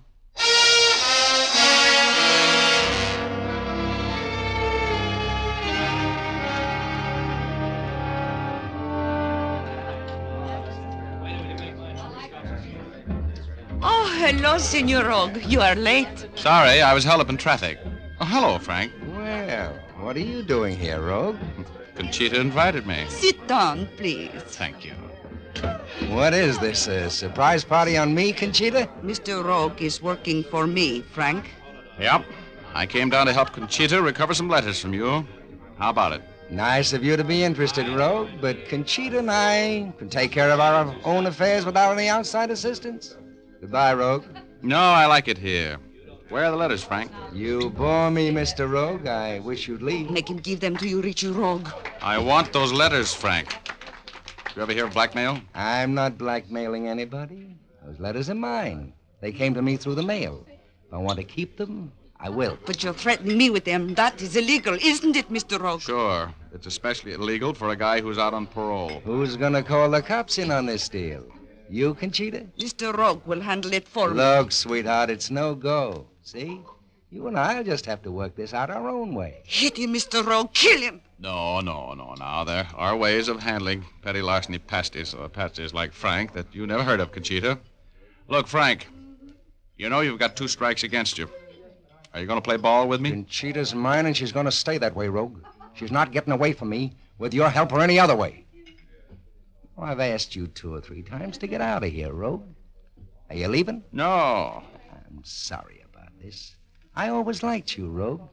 Oh, Smitty. Yes, Mr. Maxon? Will you ask the boys to throw Mr. Rogue out, please? If your thugs lay a hand on me, I'll break your neck, Maxon. We'll see. Throw him out, boys.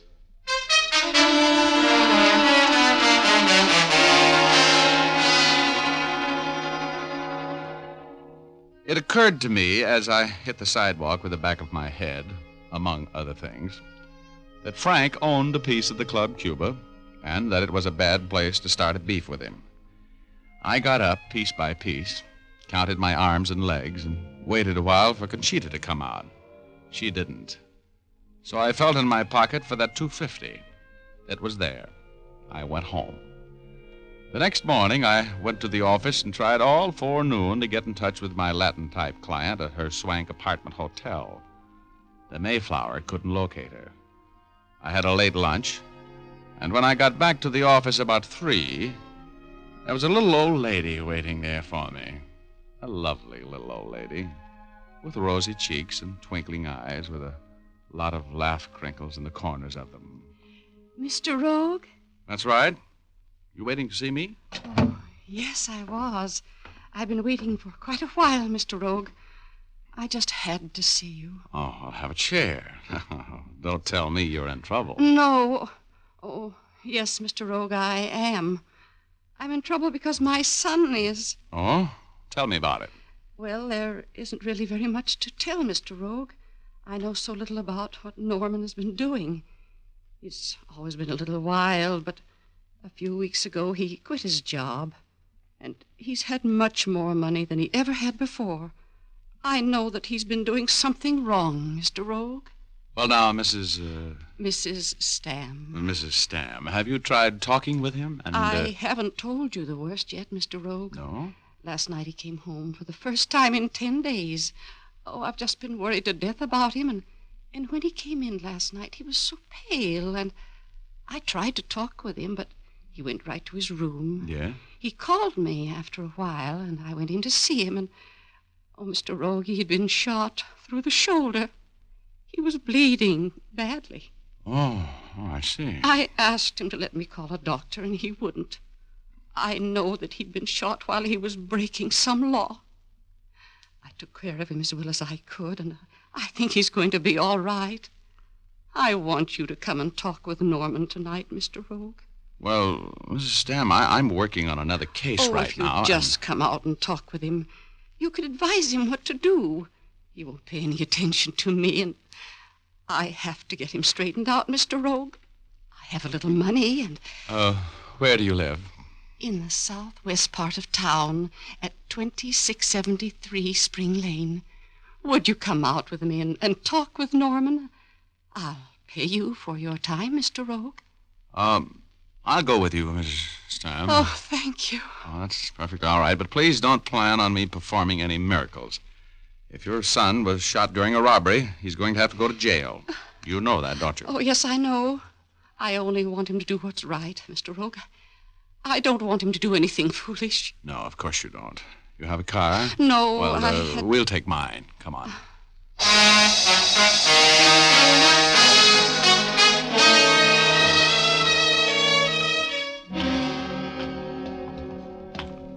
Well, you certainly have plenty of privacy out here, Mrs. Dam. Yes, it's lonesome. But my husband bought it many years ago. He thought then that it would build up out here, but it hasn't.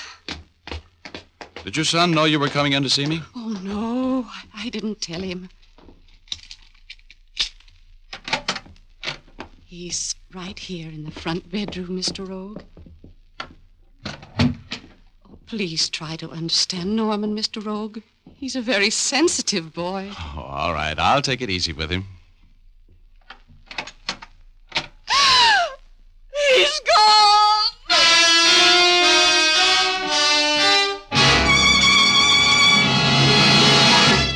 There was the bed with blood on the sheets where a man's shoulder would have been lying. There was no note. No sign of the wounded boy I'd made the trip to see. The little old lady was almost hysterical. I finally got her calmed down. She made some tea, offered me a cup. I should never have gone away and left him. I should have known better. He was frightened, Mr. Rogue. No, drink your tea, Mrs. Stamp. Don't cry. Don't worry. I'll take care of everything for you. We'll find him. You will help me, won't you, Mr. Rogue? Oh, of course. Please drink your tea. Don't you like it? I love it, yes. It's, it is a little bitter. It's a special kind my oldest boy sent me from China. Well, I'm feeling a little woozy. You are? Well, that's right. That's the way it should be. You poisoned me, you... That's right, Mr. Rogue. I did.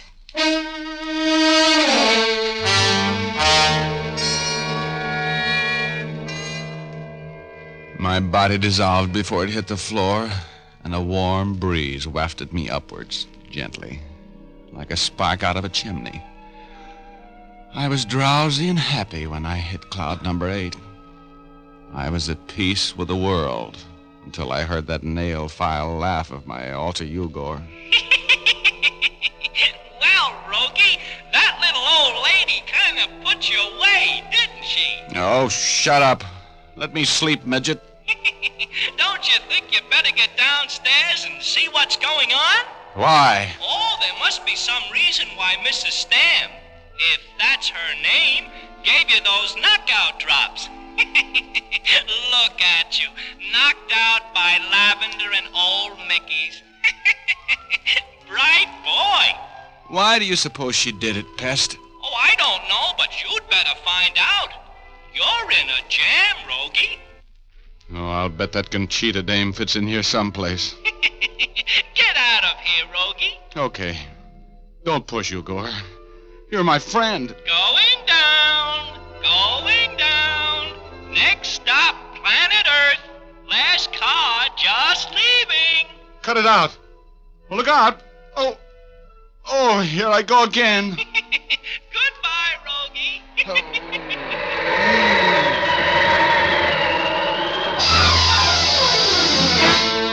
I came to in my car. My gun was gone. I looked for my money. It was still there. I looked at my watch. It was 9:30. I drove to my office, opened the door, and stopped dead in my tracks. There was a dead man lying there in the middle of the floor. He'd been shot at close range through the head. My gun was lying a foot from the body. The gun that had been stolen from me while I was knocked out. I closed the door and leaned up against the wall to think. I was still leaning there when the door opened. Hello, Rogue. Who's your friend? Hello, Lieutenant Urban. What are you doing here? I got a call telling me you just killed a man. Yeah? Well, that's Frank Maxon, that defunct character there. Your gun? Yeah. Looks to me like we're going to have to hold you, Rogue. For murder.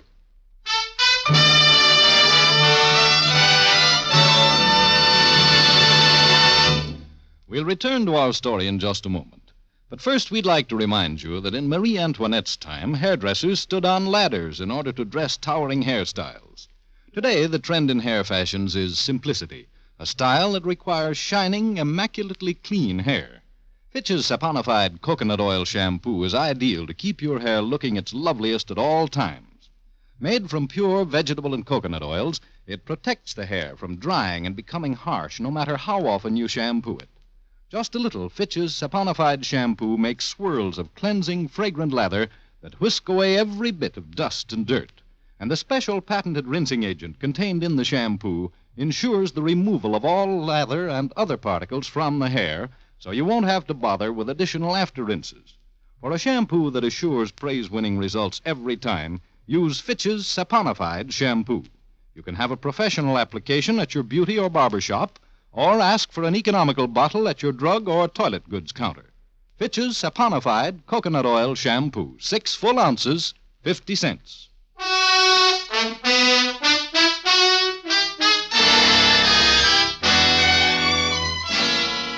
Now back to Rogue's Gallery. Dick Powell, as Richard Rogue, is telling our story. What started out to be a very quiet day brought Conchita Morales, the Mexican singer, to my office. She wanted to get some letters back from a Frank Maxon. I went with her to meet Maxon in a cafe, and we had a brawl in front of plenty of witnesses. After I made a few threats, I got thrown out. Next morning, I tried to find Conchita and couldn't. That afternoon, a little old lady came to my office, told me her son Norman Stam had been wounded in a holdup. And I went with her to her home. When we got there, her son was gone. I drank a cup of tea, which was sweetened with knockout drops, and, I woke up in my car, drove to my office, and walked in to find Maxon, the man I'd threatened, shot to death with my gun. While I was standing there wondering what to do next, Lieutenant Urban of Homicide walked in. Looks like we're going to have to hold you, Rogue. For murder. Oh, I didn't kill him. You threatened him in a cafe last night. Plenty of people heard you. Where do you get all your information? The little bird that told me he was dead. That you'd killed him. Oh, but I just got here. I've been gone since about 3:30 this afternoon. Yeah? Maxon looks like he's been dead since about 7. Where were you at 7? Well, an old lady came in here this afternoon to see me, and I went out to her home with her. You mean you've got an alibi? I don't know. What do you mean you don't know? You either got one or you haven't. Well, I went out to see this woman's son. He wasn't there when we got there. So you came back here and killed Maxon.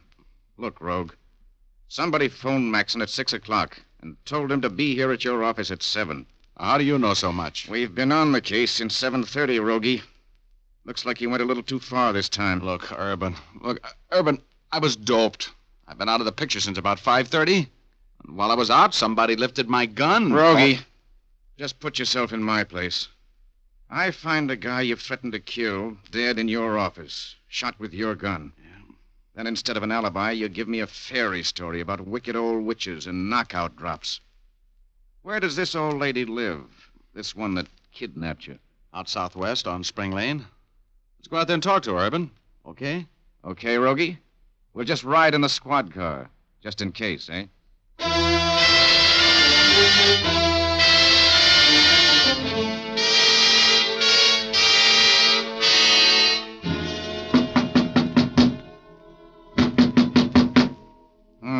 No lights on. There's nobody home. Think we'll go in, Rogie. As long as you say there's a wounded man in here, I don't have to have a warrant. Try the door.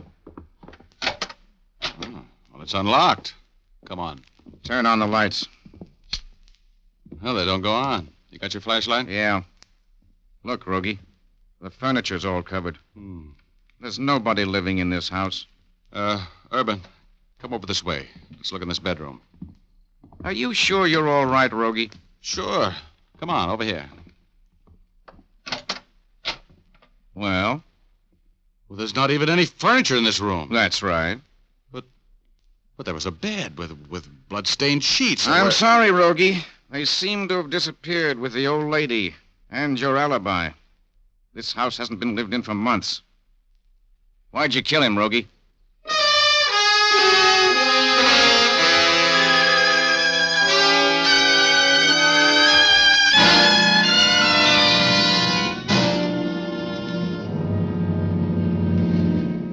Look, Urban, you know me better than to think I'd pull a dumb rub out like that in my office. Yeah, but there are no fingerprints on that gun but yours, Rogie. And he was killed in your office, and you don't have an alibi. What am I supposed to do? I'm a cop.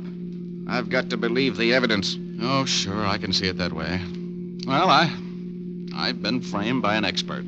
Have any ideas? Some vague ones.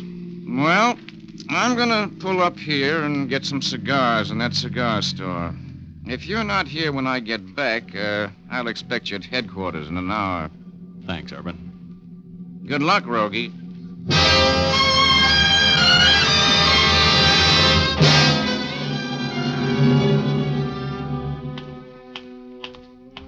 Well, hello, Murphy. How's my favorite house detective? Oh, hello, Rogue. What are you doing here at the Mayflower, huh? I want to talk with one of your guests, Flatfoot. Do you owe me any favors? Maybe. What do you want me to do? Give me the pass key to Conchita Morales' apartment. You want me walking the streets? Now, just give me the pass key. And if you hear any shooting, come up. What's the deal, Rogue? A little murder. Is she in, do you know? Oh, Conchita isn't in. The old lady's up there, though. The old lady? Look, Murphy, what old lady? I'm looking for an old lady. Huh? Oh, you mean Conchita's mother? Yeah, she's... Conchita's mother? Hey, a little old lady about this high? Eyes with lots of laughs in them? Yeah. White hair, plump? That Conchita's mother? Sure it is. Her name's Shea. So's Conchita's. Huh? Her real name's Ellen Shea. Oh. She's no Mexican dame. No kidding. Hey, give me your rod and a pass key.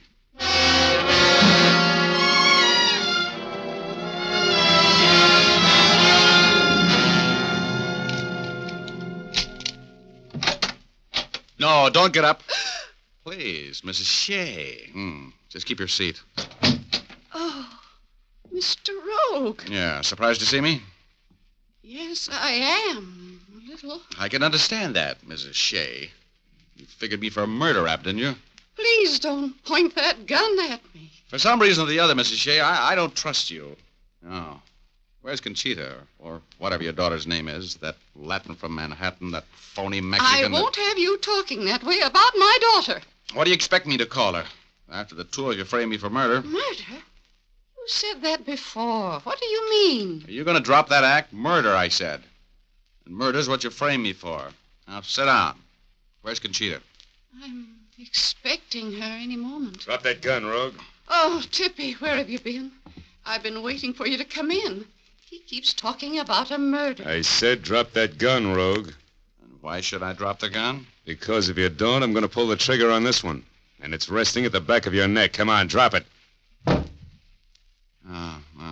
where did you come from? I was in the kitchen mixing myself a drink, fortunately. Tippy Tyler, huh? I suppose you're the man Conchita's in love with at the moment. That's right. They're going to be married, Mr. Rogue. In the death house, I hope. It's wishful thinking, Rogue. The two of you killed Frank Maxon, didn't you? Killed him? Killed Mr. Maxon?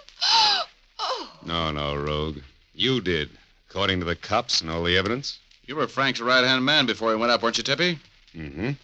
He kind of took over while he was gone. Go on, talk, Rogue. I'm just figuring out what I'm going to do with you. Oh, Conchita. Hello, Mama. What are you doing here, Senor Rogue? He's making things difficult, Angel.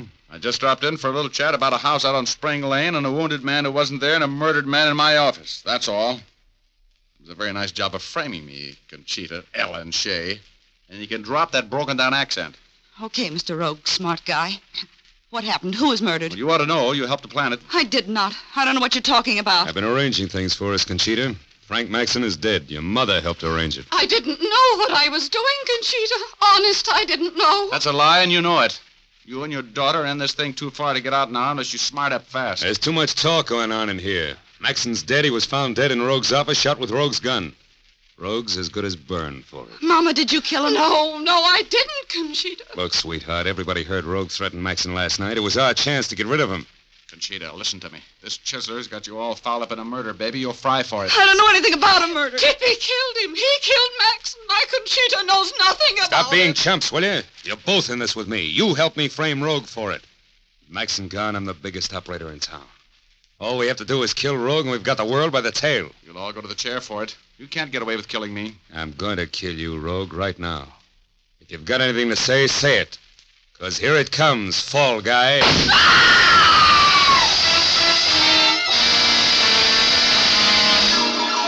The little old lady picked up my gun and let Tippy have it right between the eyes. He never knew what hit him. The house Dick came charging in, and she told him the whole story. Tippy owned that house she took me to. He framed it with the old lady to get me out of the way, giving her some cock and bull story about wanting to search my apartment. She pleaded guilty to giving me the knockout drops, but denied, knowing that he was framing me for murder. And as long as she saved my life and gave me an alibi for the time of the murder, I believed her. The judge let her off with a suspended sentence at my request. Conchita was very grateful to me. And when Conchita, she was grateful, oh, the angels she sing. Oh, brother.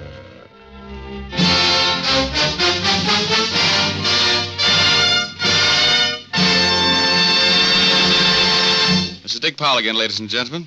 Don't I meet some lovely people in these stories? They love murder like Richard Rogue loves money, and it makes a very happy combination. Ray Buffum wrote the story, Leith Stevens composed and conducted the music, and Dee Engelbach produced and directed.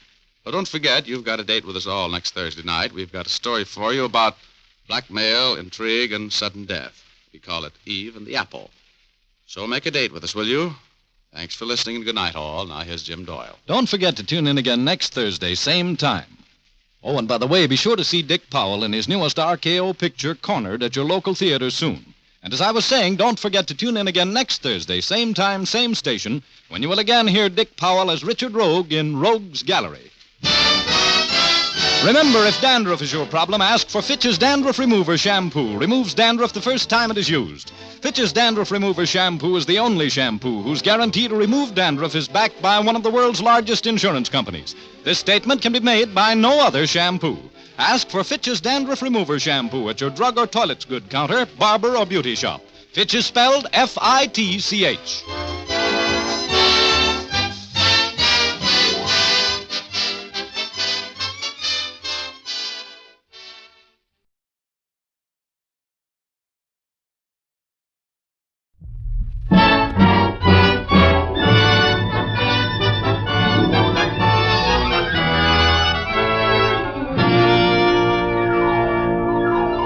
The F.W. Fitch Company presents Dick Powell as Private Detective Richard Rogue in Rogue's Gallery. Oh, I'd like to get my hands on that cup that got me through the shoulder last night. Too bad it was through the shoulder, Mr. Crane. It should have been through your heart. You know, I like you. I like my women with a lot of spirit. I may just take you with me when I make my break from here. You'll have to kill me first. Oh, company. Come in and keep your hands right on that tray. I'd hate to have to shoot a beautiful girl like you. I brought up some coffee. That's thoughtful of you. Keep your hands in the air and stay away from me. Don't take any chances, Sandra. This fiend would rather shoot you than not.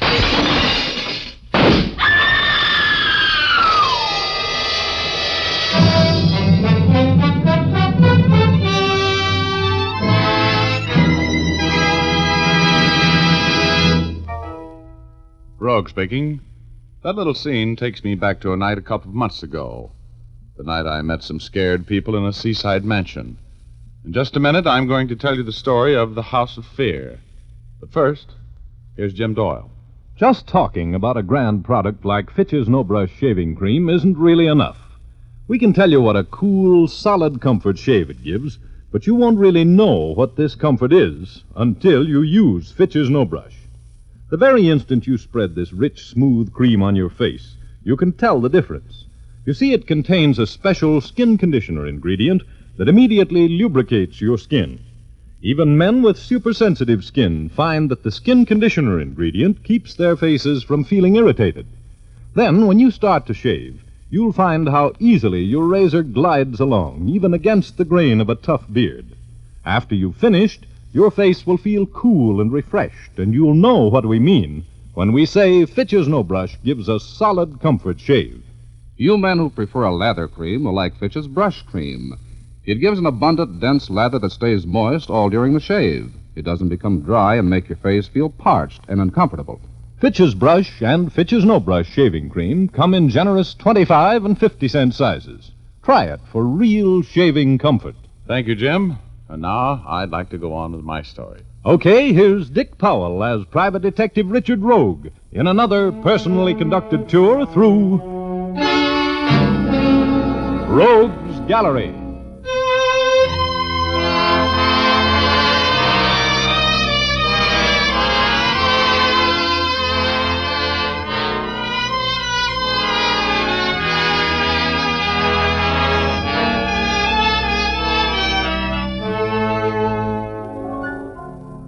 Remember that scene you just heard? Well, one day a couple of months ago, I was in my office playing a bit of gin rummy with Herb Heide, the bookie from the cigar store in the lobby, when Mr. J. McDonald called from the Great Western Insurance Company. I knew what he wanted.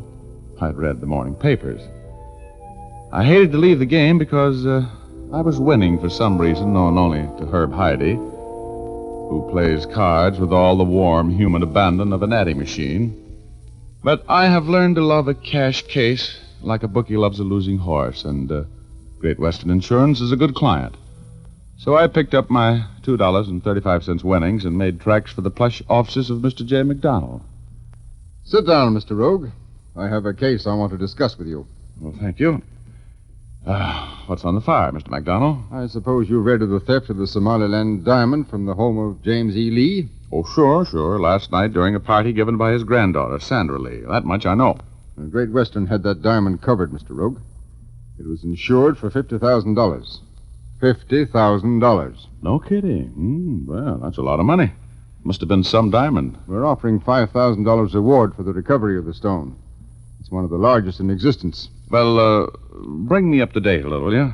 It was a slip crane job, wasn't it? The papers used his name. That's right.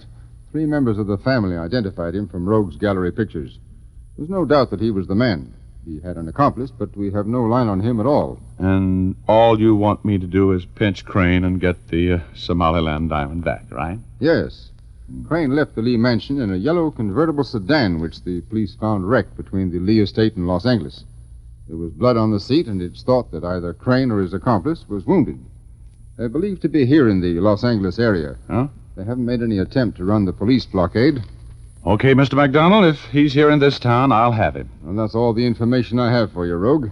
I've had our auditor make you out a check for $1,000. Oh? That's your retainer. And, of course, if you do manage to recover the diamond, there will be another $4,000 due you. Thanks. And here are your credentials, identifying you as our investigator. And now, Mr. Rogue... Remember, I'm not promising anything. Oh, yes, there is one more thing. The Lee family has been extremely uncooperative today. Extremely so. They practically refuse to talk with either the newspapers or the police. Well, how do you figure that? I mean, what do you suppose is their angle? That is what we are paying you to discover, Mr. Rogue.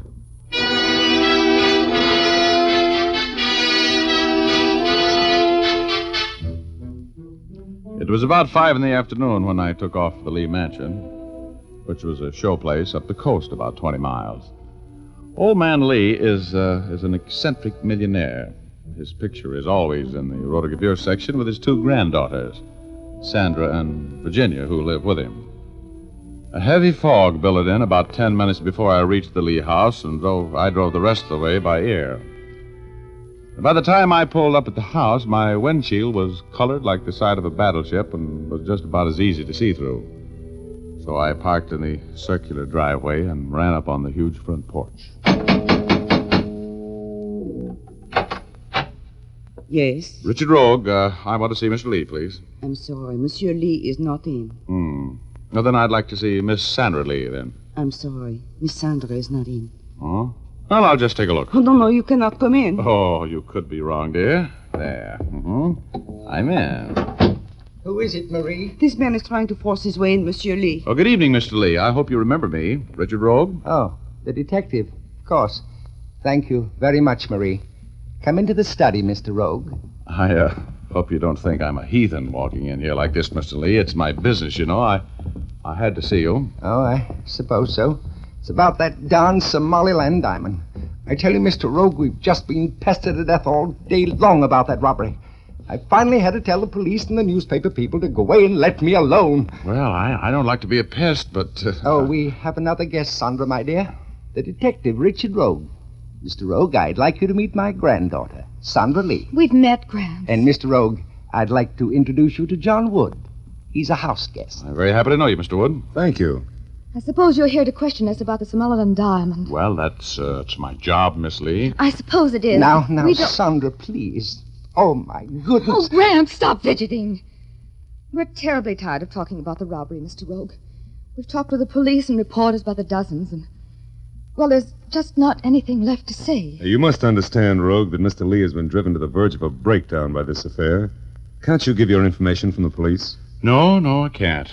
You know, I can see why you're tired of explaining what happened, but I'm in a little different position than the newspaper boys.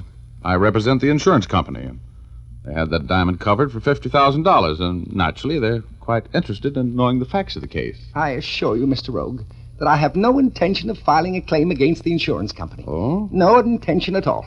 I just don't want to hear any more about the diamond or the robbery. But Mr. Lee isn't... Oh, please, Mr. Rogue. It's Gramps' own business if he wants to take the loss, isn't it? Well, yeah, I suppose it is, but it's a little unusual. And I don't think he should make any such decision under the present circumstances. It's easy to see that you're all upset and jittery, but... and with good reason, really, Mr. Rogue.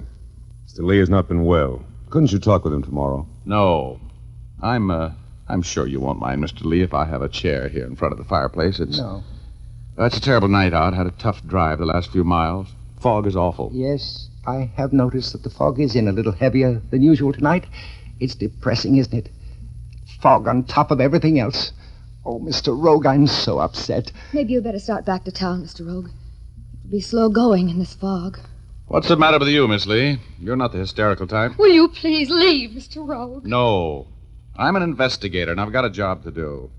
I'd be a lousy investigator if I didn't try to get to the bottom of this situation. Who are you protecting?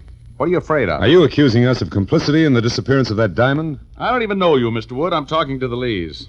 I'm not accusing them of anything. Look, Mr. Lee, crime is my business.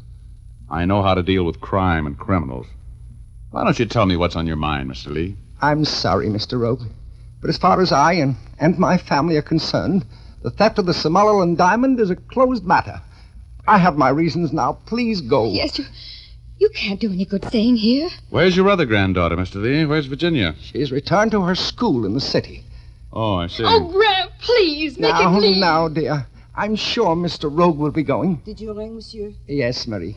Will you please show Mr. Rogue to the door? Okay. But if you ever feel like you need any help in whatever it is that's forcing you to act like this, Mr. Lee, call me, will you? I'll be waiting for your call. Yes. Yes, I will. I'm sorry, Mr. Rogue. Good night. Good night. Good night, Miss Lee and Mr. Wood. Night. Good night. This way, monsieur. Monsieur Rogue, you are the detective? Yes, that's right. There are strange things going on in this house, Monsieur Rogue. There is much trouble. Yeah? Can you tell me about it, Marie? Well, Marie? Yes, Monsieur Wood? Mr. Lee wants to see you in the library. Good night, Mr. Rogue.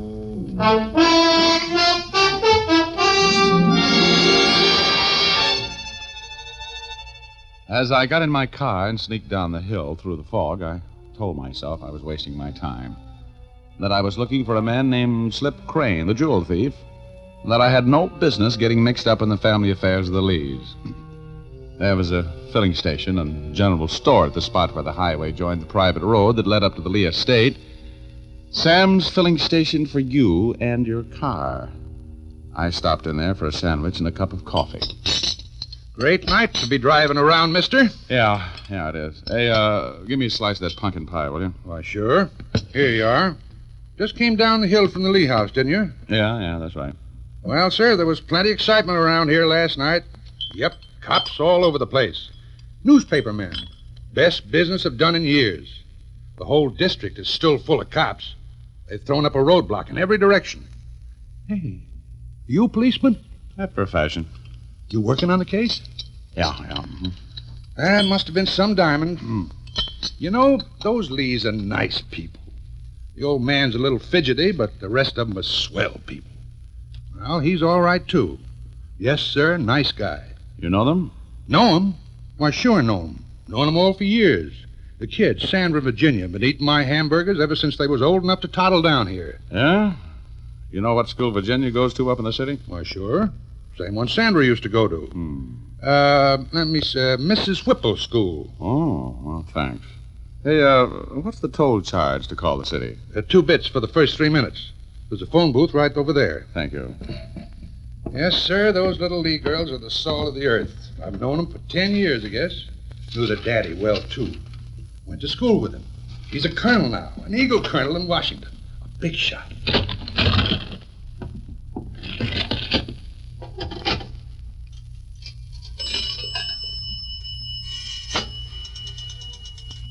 Hello, operator. Please get me Briargate, 63645 in the city.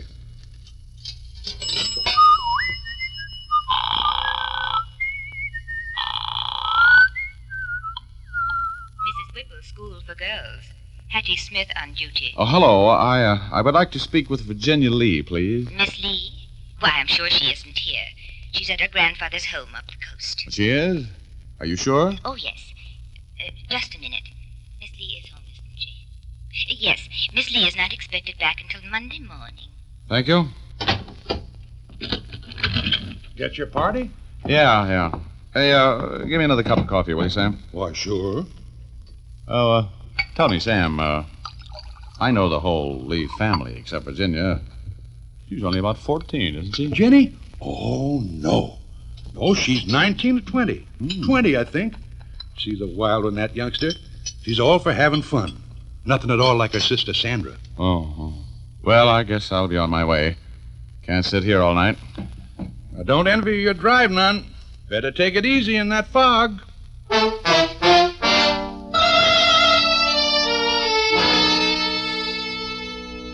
It was all as plain as the nose on an anteater's face now.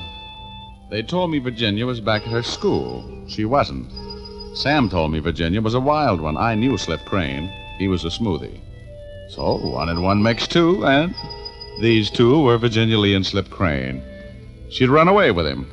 That's why the old man didn't want the case followed any further. That's why he was willing to take the loss rather than have the police arrest his daughter with Slip Crane when they caught him for the theft of the Somaliland diamond. I got in my jalopy and drove back to the Lee estate. I wanted to have a talk with that maid, Marie. I parked at the turn in the driveway and walked through the fog toward the servant's cottage at the rear of the main house. I could see a halo of light back there pointing its fingers through the haze. I headed for it across the lawn. I heard a movement behind me and then... Oh, I caught my dream train for Cloud 8. And who was waiting for me there? Was my alter enemy, Ugor. In trouble again, eh, Rogie? What happened, midget? You got hit on the head. As usual. No, who hit me? I didn't see them. It's a wonder you've lived so long, Rogie. Dumb as you are. Wait a minute. It was a dame that hit me, wasn't it? Was it? I remember the perfume. I remember getting a sniff of it just as she let me have it. That's you, Chief. Sniffing when you should have been ducking. Oh, my head. Oh, you'd think I'd get used to this, but I don't, do I? You know, Rogie, you haven't time to talk with me tonight. Get back downstairs. Oh, just let me rest a while, will you? Oh, can't. Over the side with you. Please, don't push me, please. I'm tired. Over you go. Come on. You got some trouble to straighten up down there. Over you go. Over the side. Look out. Look out. Oh, here I go again.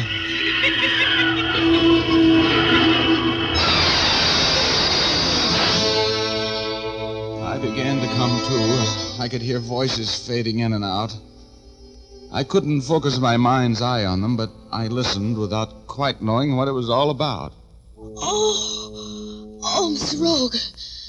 Please, wake up. Sandra, don't move. I see you and I have you covered. All right. I'm not moving, Mr. Wood. What are you doing? Who's that lying there? It's Richard Rogue, the detective. Oh?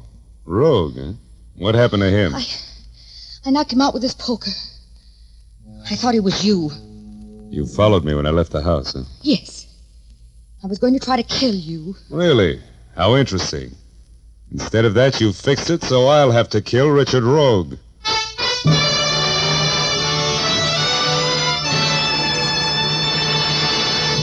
We'll return to our story in just a moment.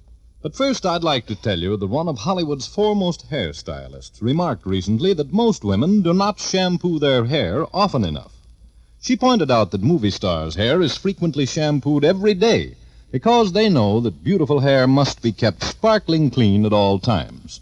Now, you're probably thinking, isn't it hard on hair to wash it so often? Doesn't it become dry and difficult to manage?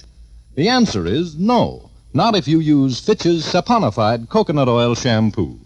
Thousands of women in the United States and Canada have found they can wash their hair as often as they like with this shampoo, and their hair is always soft, lustrous, and easy to set. Fitch's saponified shampoo does not dry the hair because it's made from mild coconut and vegetable oils. These pure natural oils are kind to your hair. It makes swirls of rich, fragrant lather that rinses out completely. For Fitch's saponified shampoo contains its own patented rinsing agent. Just rinse with plain water, and the rinsing agent goes to work to remove all remaining particles from your hair, leaving it soft and full of natural highlights. You can get a generous 6-ounce bottle of Fitch's saponified shampoo for 50 cents, and the economical 16-ounce size for $1. Use it often to keep your hair shining and lovely.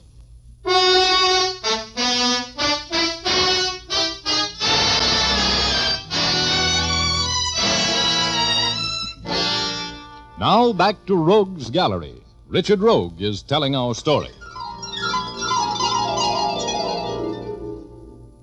I was telling you about the time the Somaliland diamond was stolen from the home of wealthy old gem collector James E. Lee. The insurance company put me on the case, and I went out to Lee's secluded country mansion, but got no place. He wouldn't even talk to me about the robbery. I left, picked up a few more clues, and returned. I was walking across the lawn in a pea-soup fog when I was knocked unconscious by Sandra Lee, the old man's granddaughter.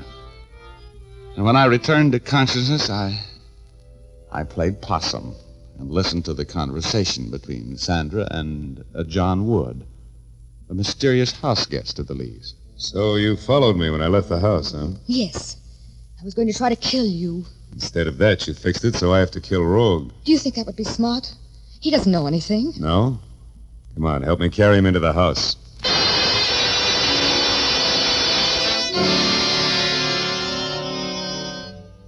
There's a certain permanence about being killed that made me act deader than a ghost town on Monday night. I was as limp as a wet sock when they picked me up and carried me into the house. Wood, who was a very strange house guest, lifted the rod out of my shoulder holster before they laid me out on a divan in the study. Old Mr. Lee was very upset when he saw me. He immediately started patting my hands while Wood poured some very good brandy down my throat. I was in no hurry to face facts, but eventually I figured that one more sip of brandy would be overdoing it, so I snapped out of it. He's coming out of it. Oh, what happened to me? Oh, my head. Oh, dear, I knew something like this would happen. I hit you. I didn't know who you were. Should know better than to be caught prowling around the lawn up here after what happened last night. Yeah, I suppose you're right. What did you hit me with? A poker. Oh. Sandra, I don't know what your father would say. What were you doing on the lawn at this time of night, Rogue? You're lucky you didn't get shot, you know that? Yeah, I suppose I am. Oh, well, I didn't think of that. Could I have another drink of that brandy? It makes me forget my headache. Of course, Mr. Rogue. Here you are. Thanks, yeah. Yeah. Oh, that's strong. And you know, Mr. Lee, I came back to tell you I've got the deal figured. What do you mean? I mean, Mr. Lee, you told me that your other granddaughter, Virginia, had gone back to her school. Yes. I called Mrs. Whipple's school and found out she wasn't due back until Monday. Yes? Oh, you called the school? She wasn't there? That's right. So right away, I knew why you were so anxious to get me to drop the case today. You've got it all figured out, haven't you, Rogue? Sure. I'm right, aren't I? Virginia, your granddaughter, eloped with the thief. That's right, isn't it, Mr. Lee? I guess we might as well admit it to you, Rogue. Nothing else we can do. Is there, Mr. Lee? No, I guess not. Now, that's not for publication, you know, Rogue. We'll make it worth your while to forget it. Won't we, Mr. Lee? Why, of course. If you say so, Mr. Wood, I mean... It'll cost you. I'm not in business for my health. For $1,000, I forget what I know. That will be satisfactory. You're something of a louse, aren't you, Rogue? Something. You can call me a louse if you'll give me that grand. You got that much in the house, Mr. Lee? I believe I have, in the safe. You want me to get it for you, Gramps? We might as well get Mr. Rogue paid off and out of here. No, that's the kind of talk I like to hear. Yes, Sandra. Will you get it for me, dear? So that's what you came back for. The shakedown. You private dicks are all alike.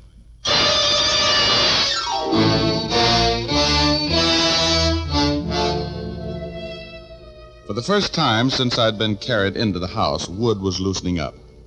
My attempt at a shakedown had sold him on the fact that I was just a chiseler, and I could see the hand he had on that gun in his coat pocket relax a little. That brandy had given me a transfusion, and I was feeling all of my faculties falling back into place. I was tense as the E string on a Heifetz fiddle, and just as ready to play when I saw Sandra sneak in the door and grab up that poker she'd used so effectively on me. I figured it was my move. So I started to get up. I wanted to get Wood concentrating on me. Oh, I think I've got a concussion. My head is spinning like a top. Look, is the skin broken, Wood? I don't know, and I don't care. Well, you can look, can't you? Come here. Better take it easy, Rogue. You're in no shape to make any sudden moves. No, I just want to see if I can sit up. That's all. Now, look out! Take it, Sandra. I've got his gun arm.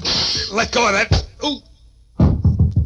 Oh, nice work, Sandra. Get his gun? Sure. He's got one of mine, too, that I want back. Sandra, how could you dare with Virginia? I had to do it, Graham. Give me your belt, will you, Mr. Lee? I want to use it to tie up this character's legs. He's one of the men who stole my diamond. He was with that Crane man. They worked together. Yeah, I'm still a little confused. Sandra. Yes? Give me your handkerchief, will you? I want to gag our friend. Incidentally, I was conscious when you explained to him that you knocked me silly by mistake. Please, we must get to Virginia. Poor Virginia. We will, Gramps, we will. Just leave it to us. Where is Virginia? She's upstairs, with Crane holding a gun on her. She's been up there ever since 5 this morning. What? Well, here. Fill it in a little. What happened? These men came back here last I'll night, tell you, Gramps. You mean Crane and Wood robbed you and then came back here and hid out after they wrecked their car and couldn't get through the police blockade? Yes. Crane was wounded. They waited until the police were gone about 5 this morning, then they came in. They kidnapped Virginia and held her in a room. Crane stayed with her, and Wood made us introduce him to the police and newspaper men all morning. Okay. House guest. Okay. Now, this guy's all taken care of. Let's go get Crane. Where is he? He's in one of the front suites, upstairs. In a room that has windows out onto the porch? Yes, the first window at this end of the porch. All right, now listen. In exactly 5 minutes, you knock on the door to that room, right? This sounds dangerous.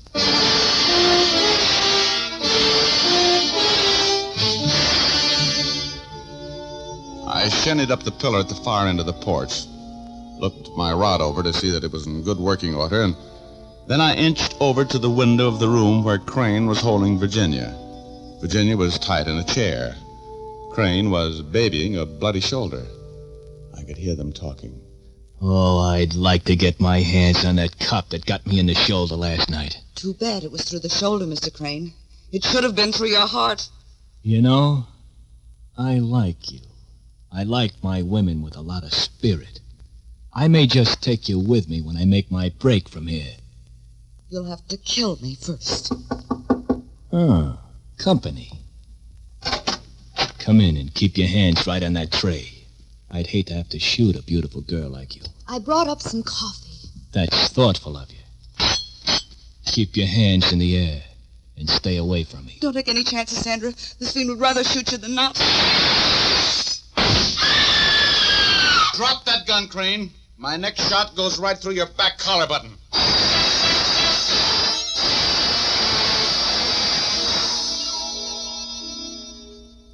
Well, he dropped it.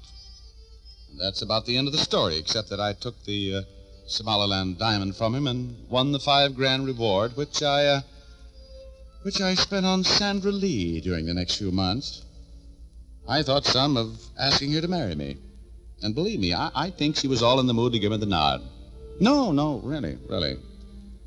But I thought better of it and stayed single, making me one of those select eligible young men who has never made the same mistake once.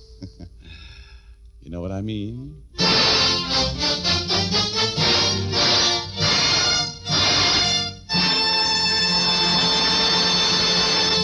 This is Dick Powell again, ladies and gentlemen. Did you miss the murder in tonight's story, or do you think we can get along without one once in a while?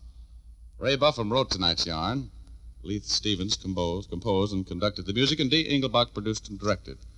But don't forget to tune in again next Thursday night. We're going to present an exciting story about a horse, a jockey, and a murder. We call it Last Race. So make a date with us, will you? Thanks for listening, and good night, all. Now, here's Jim Doyle. Don't forget to tune in again next Thursday, same time. And by the way, be sure to see Dick Powell in his newest RKO picture, Cornered, at your local theater soon. And as I was saying, don't forget to tune in again next Thursday, same time, same station, when you will again hear Dick Powell as Richard Rogue in Rogue's Gallery.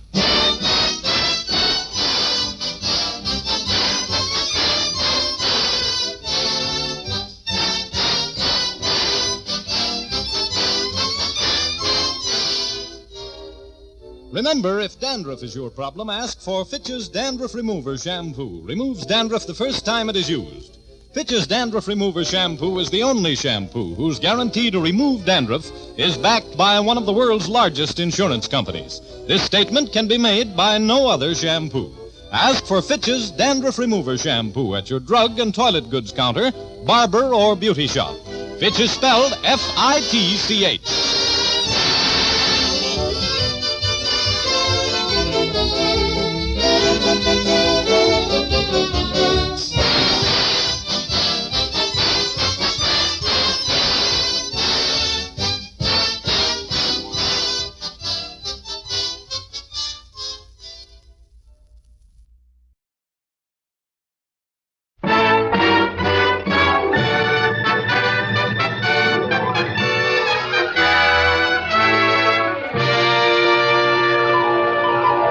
W. Fitch Company presents Dick Powell as Private Detective Richard Rogue.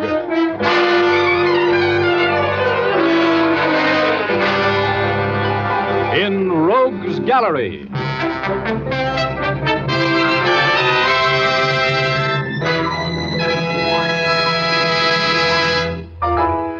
Rogue speaking. Well, tonight we meet a sort of an unusual girl. Her name's Muriel, and she's quite a personality. The name of the story is Murder with Muriel. But before we get into our story, here's Jim Doyle, the man from the Fitch Company. Are you looking for a smooth shave, men? Then try Fitch's No Brush Shaving Cream. It'll give you the kind of shave you want because 40 years of experience have gone into the making of this product. Fitch's No Brush contains a special skin conditioner ingredient that takes the work out of shaving. You won't have to struggle and scrape against stubborn whiskers because the skin conditioner prepares your face beforehand. It holds the whiskers up so your razor can zip them down closely and quickly. Even against the grain of a tough beard, your razor will glide swiftly, never nicking or scraping. Fitch's No Brush is a boon to sensitive faces because it lubricates gently, keeping that tender skin from being irritated. After this quick, easy shave, your skin will feel cool and refreshed, wonderfully smooth. And if you prefer a lather cream, try Fitch's Brush Cream. It forms a rich, abundant lather when applied with a brush. This lather stays moist all during the shave. Fitch's Brush Cream also contains the special skin conditioner for sensitive faces. Fitch's Brush and Fitch's No Brush shaving cream are available in handy 25 and 50-cent sizes. For a shave you like, switch to Fitch. Thank you, Jim. Now I'd like to tell my story. Okay, here's Dick Powell as Private Detective Richard Rogue in another personally conducted tour through Rogue's Gallery.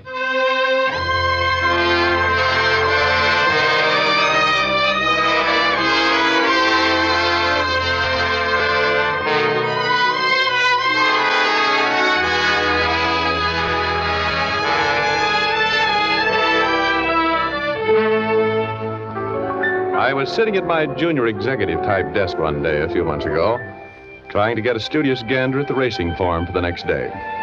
I had planned to attend and contribute a quick $48 outside to the improvement of the breed of thoroughbreds racing at the track. $48, that's 6 across the board, 8 races, 6/8. That's right, 48. Well, anyway, I was working on a case for an insurance company, and they had assigned a big company detective with his brains and his feet to help me. His real job was to watch me, and he did. His girl was mad at him, and he spent all his time writing torchy poetry to her. I didn't mind that, but the big goon read it to me. That made it personal. Hey, listen to this one, will you, Rogie? Oh, no, I'm busy. Can't you see, Joe? This'll put her in her place. Listen. Gee, Cupid stupid. His dart in my heart I trusted. Now my heart's busted. He sent me an Aphrodite who's awful flighty. Don't trust Cupid. He's stupid. That's a dilly, ain't it? I'm going to send it to Rose special delivery. That ought to bring her right back to you with a club in her hand. Why don't you give the dame up, Joe? Oh, you don't understand, Rogie. I love her. I'm looking for Richard Rogue. Yeah? What do you want? I've got a message for you. I want to talk to you. Privately. Okay. Come on in here.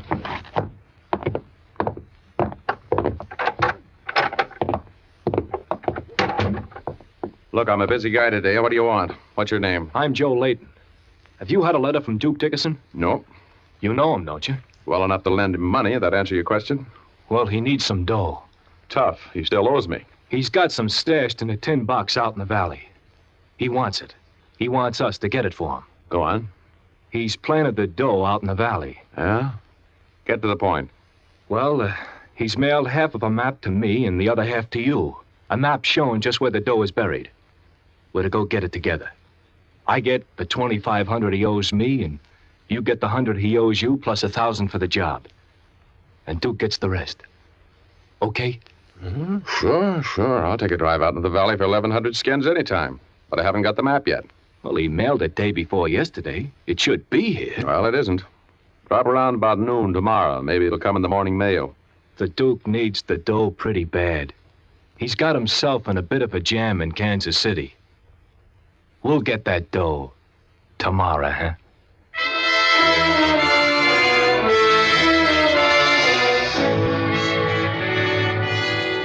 There's something about money I like. I think maybe it's the feeling of power it gives me when the rent is paid. Anyway, this spook shoved off, and I went back into the outer office where Joe Black was poison penning some more poetry. The phone rang, and I thought twice before I answered it. It was almost 6 o'clock, and I had plans for that evening. But I finally gave in to its yammering. Rogue Detectives, Richard Rogue speaking. Hello, Mr. Rogue. I must see you right away. Sorry. It's a matter of life and death, Mr. Rogue. I'm afraid. What's the matter? What's your name? Muriel Scott, please come to the Rialto Theater. I can't be seen talking to you. I'm in the aisle seat, center aisle, 3 rows down from the rear of the theater, on the right-hand side out of the center aisle. The seat next to mine is vacant. Please meet me there as soon as possible. Please, hurry. Okay, wait there. Who was that, Rogie? Oh, now, look, Blackie, it was private business. Why don't you run along home now and get some rest? Oh, no. The boss told me to stick with you, and that's what I'm going to do. You're tricky, you know. We don't trust you. Oh, look, Oh, hello. What are you doing here, Urban? Just dropped in to ask you a few questions, Rogue. Good evening, Lieutenant Urban. Hello, Blackie. Go wait in the hall. I want to talk with Rogue. Yes, sir. Now, what's on your mind? You know a guy by the name of Layton? Joe Layton? Yeah, name sounds familiar. Why? He just left here, didn't he? Well, he's been here. What's that to you? What do you want to see you about? Well, I don't see how that could possibly affect you, old man. He came to see me on private business. That's all the talking I'm going to do. How'd you know he was here, anyway? I just took a card off him. He had your name and address on it. What did he want to see you about, Rogue? He didn't mention your name. How come you'd be shaking Joe Layton down? Is he pinched? No, he isn't in any trouble with the police, Rogie. I picked him up about a block from here a while ago. He'd been robbed and murdered.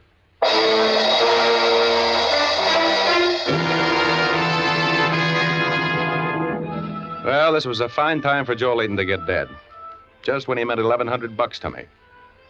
I went down to the morgue with Urban to look at the body. What I really went for was a quick look through his personal effects. There was no sign of half a map. That's all I wanted to know. Urban put me on the fire for a while, trying to get me to tell him all I knew about Layton, but I didn't crack, and I left about 10:30 to drive back to my office. My shadow, Blackie, was right behind me. When I walked into the office, the phone was ringing. Rogue Detectives, Richard Rogue speaking. Mr. Rogue, you didn't come to the theater. Oh, I'm sorry, Muriel. Something else came up that demanded my immediate attention. But I must see you right away. It's a matter of life or death. But I can't. There's a $500 fee waiting here for you for just a few minutes' work. Please, Mr. Rogue. Huh? Oh, where are you? I'm at the Shady Glade Motel out in the valley. You know where it is? Oh, sure. I've passed it 1,000 times. Will you come right out? Please. Cabin number 4. You say there's $500 waiting there for me? You got it there? Yes. Please hurry. I'm frightened to death.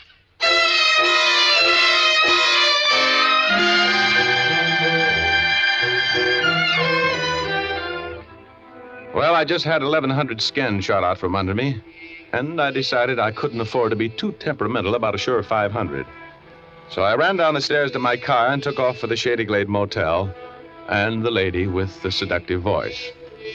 It was a long drive from my office, and I spent my time trying to figure out how I was going to get in touch with Duke Dickinson and deal myself back in on that buried treasure deal. I couldn't tell whether Blackie had managed to tail me on this trip or not. There was so much traffic on the pass. Well, anyway, I pulled up at the Shady Glade and knocked at the door of cabin number 4. You're Mr. Rogue? Yeah? Come in. Well, get it off your chest, lady. Please, sit down. Okay, but I'm in a kind of a hurry. Let's make this as brief as possible. All right. Would you care for a drink? I'd love one. But look, you were tearing your hair out a half hour ago. I got here as soon as I could by breaking a few speed laws. Now, before we get social, what's the deal? I'm in trouble, Mr. Rogue. I'll take it from here, Muriel. Huh? Oh, a reception committee with artillery, huh? Well, how about giving me a quick rundown on what's the deal? What do you want from me?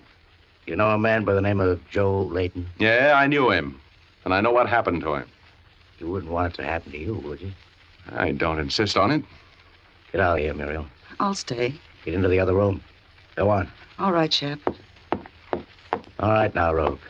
Let's get down to business. You had company today, didn't you? Layton was up to see you. That's right. Everybody seems to know that. What do you mean? Well, the cops came to see me later. Took me down for a little questioning. You see, they knew Layton called on me, too. Mm-hmm. Yeah. When you shook him down for that map, you should have taken that card with my name and address off of him. And he can't think of everything. I want your half of that map, Rogue. I don't have it. Don't lie to me, Rogue. Just give me your half of the map. I don't have it. But even if I did, name me a reason why I should give it to you. Where is it? I don't have it.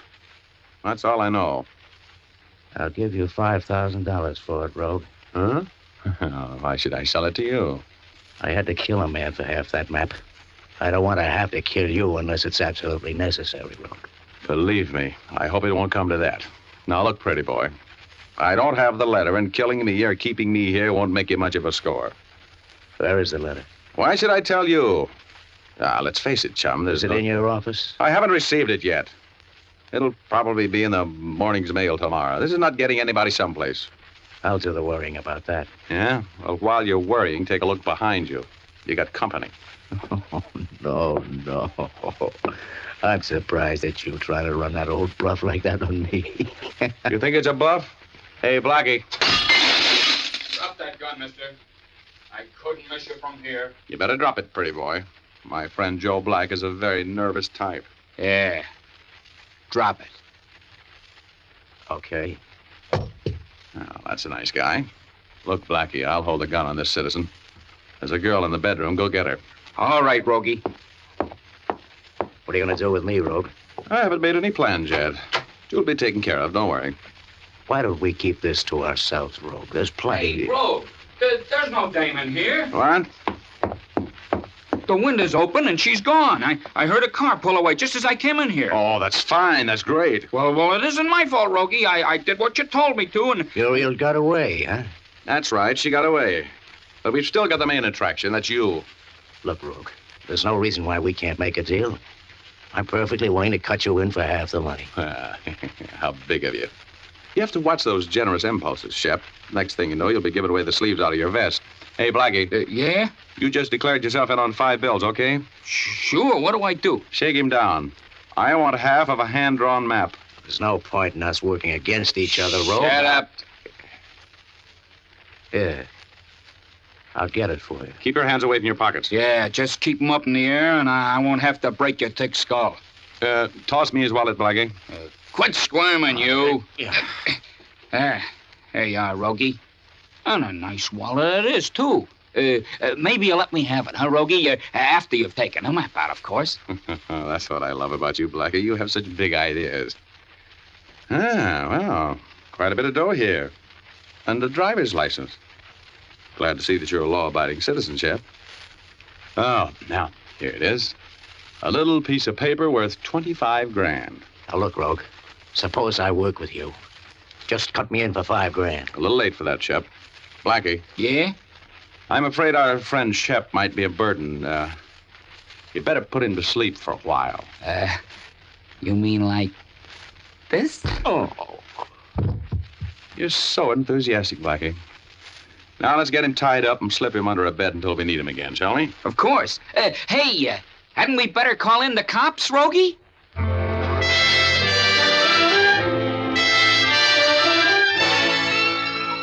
Well, I didn't want the cops in on this deal yet. They get so inquisitive about murderers. I knew that Shep was as safe as a royal flush against 3 deuces, so I left him there all tied up like a bow tie. I gave Blackie the slip and went to my apartment to get a little sleep. I opened the door and walked into a surprise party. Hello, Rogie. Where you been? What are you doing in my apartment, Urban? Waiting for you to get home. You got a warrant? Oh, now, Rogie, are we going to get technical? What do you want? You decided to tell me what you know about the killing of Joe Layton? No. You might be making a mistake, Rogue.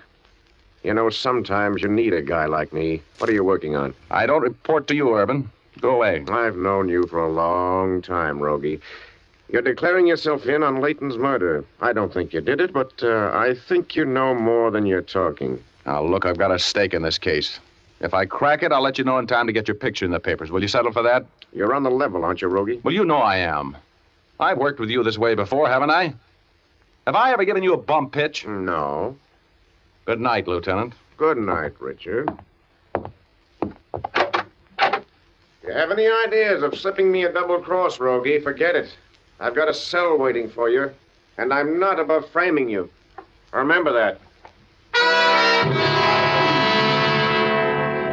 I knew Urban wasn't kidding, and I had an impulse to call him back and tell him about the murder I had put away for him in that motel. But I thought better of it. As the door closed behind Urban, I heard another door open behind me. Hello, Mr. Rogue. Muriel. Why, honey, this is... Put up your hands. Huh? I'm going to get that map if I have to kill you.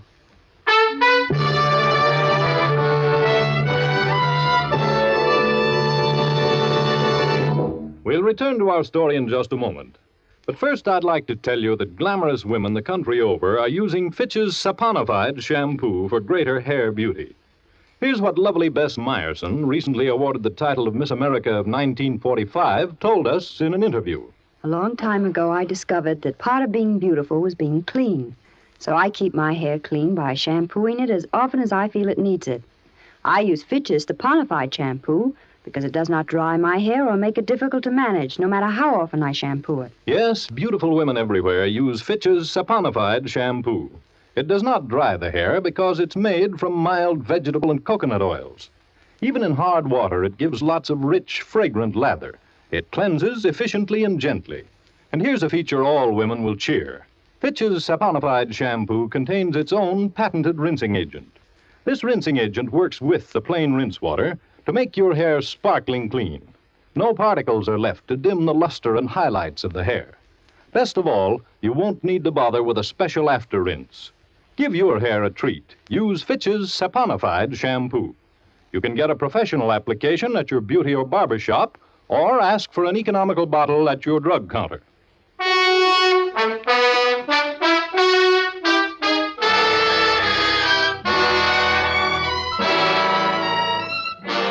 Richard Rogue is involved in an affair concerning $25,000 in buried treasure. There's a girl in the affair named Muriel Scott, and right this minute, the lovely Muriel is an uninvited guest in Rogue's apartment, where she's holding Rogue at the end of a .45 automatic.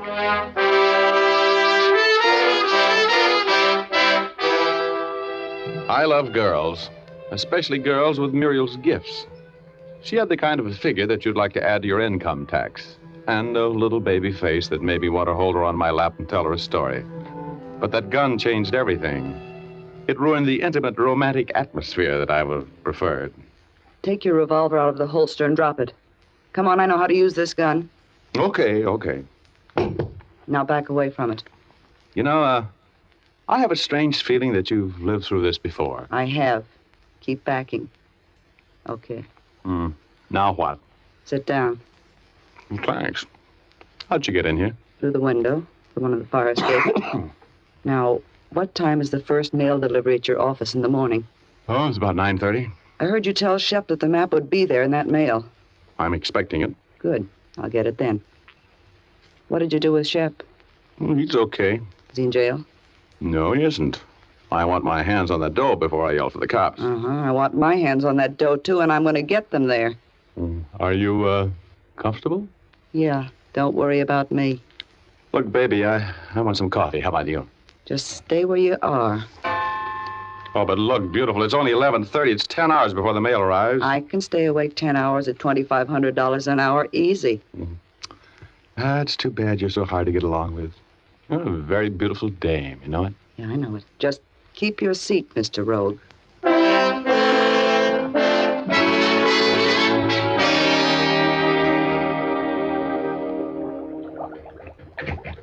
I don't know whether you're going to like coffee the way I make it or not, Muriel. It'll be all right. Are you sure you don't want me to hold the gun while you make the coffee? Go ahead, make the coffee and stop talking. Okay, beautiful. Yeah, but you'd better listen to my proposition. We could do a lot together with 25 grand. Ever been to Rio?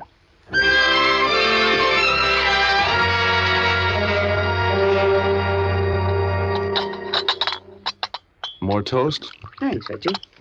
You know, you make pretty good coffee. And you make pretty good toast, Angel. Lots of butter. Don't you know that costs points? We won't need them in Rio, will we? No. We're gonna make beautiful music together, baby. You know it?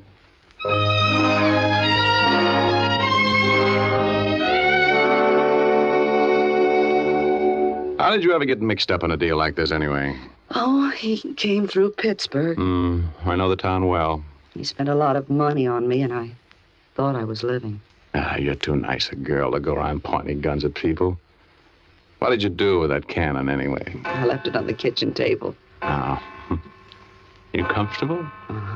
A few more hours and you can go pick up that money, huh, baby? Yeah. 25 grand. You know something, honey? What? I can just barely remember Shep.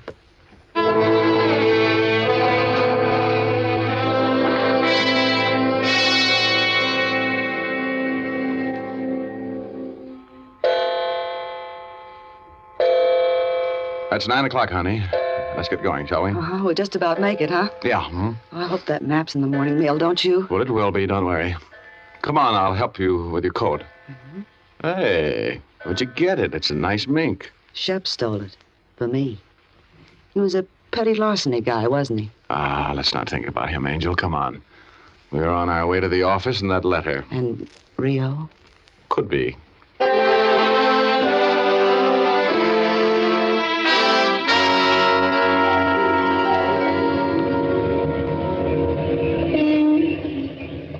Well, we're here. Now, you stay in the car.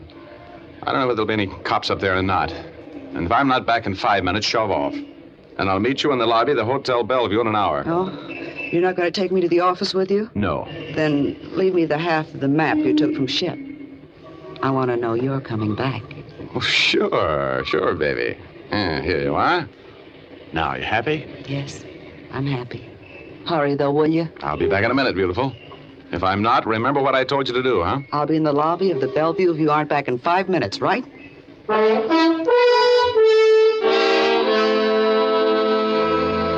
If that letter was in my office, I had this case whipped like Simon Legree had Uncle Tom. Then my wishbone was in my throat as I rode up to my office. The elevator had always seemed slow, but this morning it seemed to be going backwards. With just a few more breaks now, I'd be back at home base, like the 3rd Fleet. I walked into the office, and there sat my shadow, Joe Black. I pitched him some fast double talk about ditching him last night, ran through the mail, found the letter from Duke Dickinson with a map. While I was jumping up and down and clapping my hands, I told Blackie what I wanted him to do. And then Muriel and I took off for the treasure hunt with a spade. Are you sure this is the right path? Sure. I got the map right here, haven't I? Look up ahead. There's the big rock he's got on. See? Uh-huh. And there's the tree. Look, Rogie. Oh, the gun of you. Put it back. Do you have any plans about taking this money yourself? Oh, will you cut it out? Put that rock I just back in want your you bag, to know will you I've now? still got it and I can use it. Oh, but look, baby. Remember me? Oh, I suppose I'm a chump. I'll put the gun away. Just for you. You big, handsome cutthroat.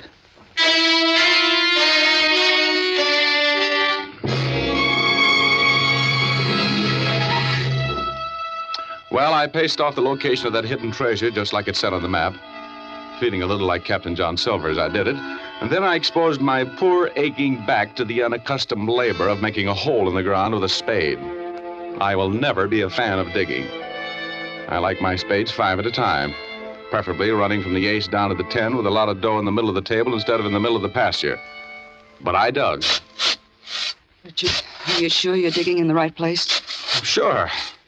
Decided in on that tree and that big rock. And if that petty larceny crook of a Duke Dickinson thinks this is funny, I'll personally hit... Hey, pay dirt. Hear it? Yes. Hurry, Rogie. Dig it out. Well, do you want this shovel? I'm digging as fast as I can. There it is. See the top of it? Be there. 25,000. Well, baby, there it is. 25 grand. You want to count it? Let me have it, Rogie. Here, baby, you take care of it for a while, huh? Put it in your bag and let's get back to town and celebrate, beautiful. All right. Just hold that close. Both of you, hold it. Hey, what is this? Get up. Give me your bag, lady. Come on, lady. I don't want to have to shoot any holes in that pretty dress you're wearing. Come on, give me that bag. No, I won't. Next time I slap you with this rod. Now, give me that bag. Get your hands away from that coat there, mister. Thanks. Now, march.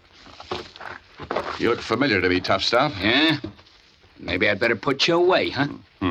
Duke Dickinson must have sent out a bulletin to all his friends. Shut up. Lay down on your faces, both of you. Now. Shut up, lady. I just shot a couple of holes in your tires, that's all. Now, just take it easy and don't move until I'm out of here. Thanks for the dough.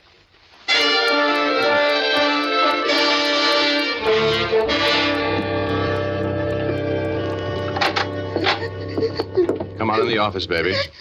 Now, buck up and stop crying. Don't suppose you're going to pay any attention to me now that the money's gone. You probably forget me as soon as you can. Oh, baby. Oh, hi, Urban. Hello, Rogue. Who's this? A cop. What's he doing here? He's here after you, baby. Oh, Richard. He wouldn't turn me into the... Hate to interrupt, but what's the score, Rogue? This little girl helped to kill Joe Layton. The guy who worked with her is under the bed at cabin number 4 at the Shady Glade Motel. How could you do this to me? After all the things you said and... It's not easy. But you see, baby, I don't approve of murder. Especially not in this neighborhood. Gives a block a bad name. Oh, no. No, Richard. Better take her away, Urban, before I take her away from you. She's a beautiful girl, isn't she? Richard. Oh, Richard. Richard.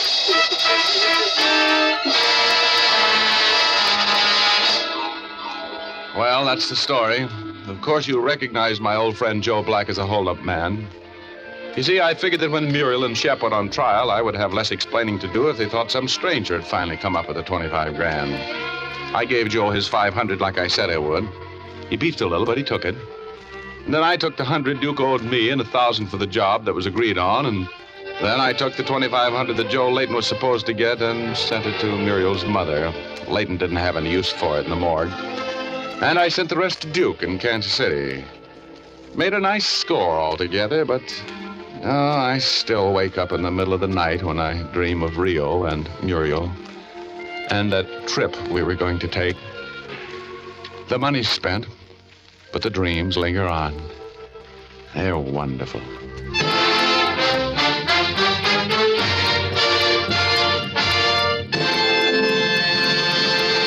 This is Dick Powell again, ladies and gentlemen. Hope you noticed that I didn't get hit on the head in tonight's story. It was nice for a change. I hope you like the yarn. Ray Buffum wrote it, Lee Stevens composed and conducted the music, and D. Engelbach produced and directed.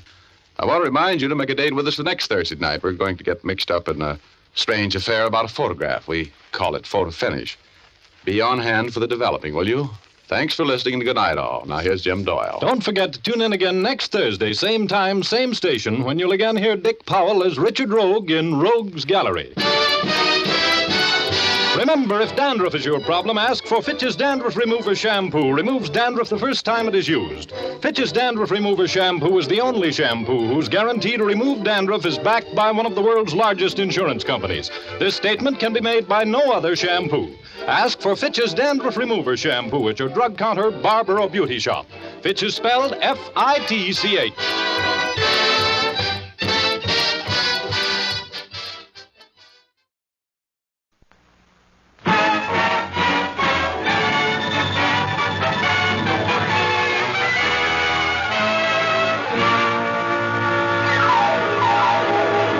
W. Fitch Company presents Dick Powell as Private Detective Richard Rogue.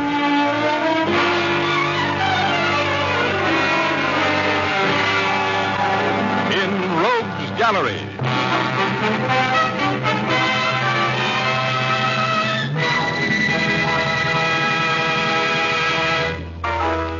Rogue speaking.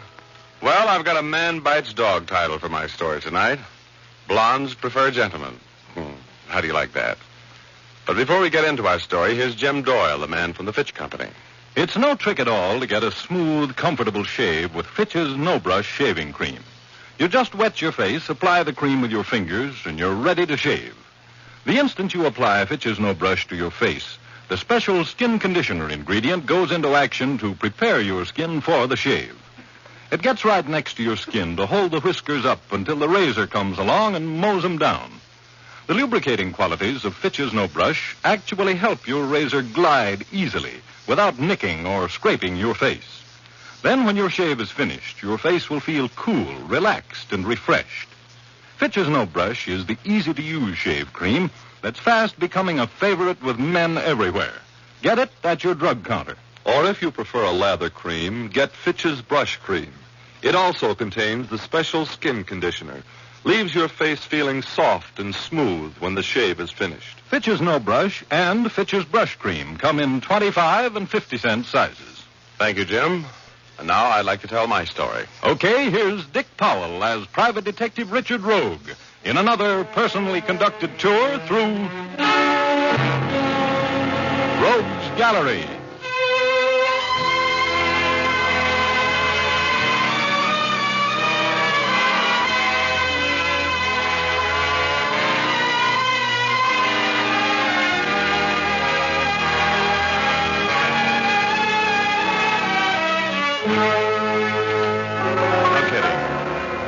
I was really as busy as a cat in a kennel when this little old lady walked in. I was on a retainer from a theater chain to find who was tapping their tills. About as exciting as going to the races broke, and I needed more business like a canary needs an arranger. But I've got a weak spot for little old ladies, especially when they look like this one. Apple-cheeked, a little on the pudgy side, with curly snow-white hair showing beneath a black bonnet. Ah, she was a picture. She took me back a lot of years, and I like being back there. Barefoot boy with cheeks of tan. Oh, good Lord, could that have been me? Well, anyway, there she stood, just inside the door, with a little scared smile on her lips. Are you Mr. Rogue? That's right. Well, could I see you for a moment? Why, of course. Come in, have a chair. Oh, here, take this one. It's the most comfortable one in the office. It has a back. Oh, thank you. I know you're a busy man, Mr. Rogue, but, well, I've been so worried and... Look, Mrs. Echo. Mrs. Echo, you've got troubles?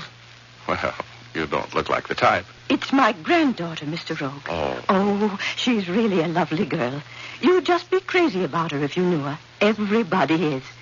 I don't know what's the matter with her. She's worried and distracted and... Well, she's just not herself anymore. Sounds to me like she's in love. Oh, no, Mr. Rogue. It isn't love. Debtor's in some kind of trouble. I know she is. You see, her letters were so distressing that I came up to see her. Oh, you don't live here in town? Oh, my goodness, no. I live in Fairfax.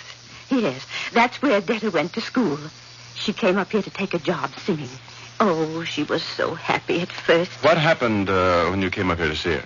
Well, she got me a room in the Bellevue Hotel. She has a roommate in the apartment with her. I knew she was in trouble the minute I talked with her. She acted frightened and, well, I just can't sleep for worrying about her, Mr. Rowe. Now, please don't cry.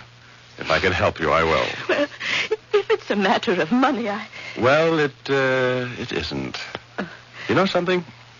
When I was a kid, I spent all my Thanksgivings and Christmases at my grandma's house. Oh. She was the greatest person in the world to me, and, you know, she looked just like you. And talked just like you, and worried just like you. You think I'm just a nervous old lady.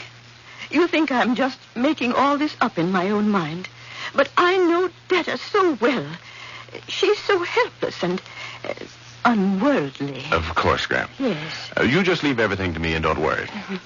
Now, what's your granddaughter's name and where can I find her? Her name's Debtor Echo, and she lives at the Clybourne Apartments. Apartment 403. Here's a key to it. She doesn't know I have it, but I stole it for you. Okay, Graham. Now, you just give me all the details, and I'll try my best to find out what it is that's bothering that little girl of yours.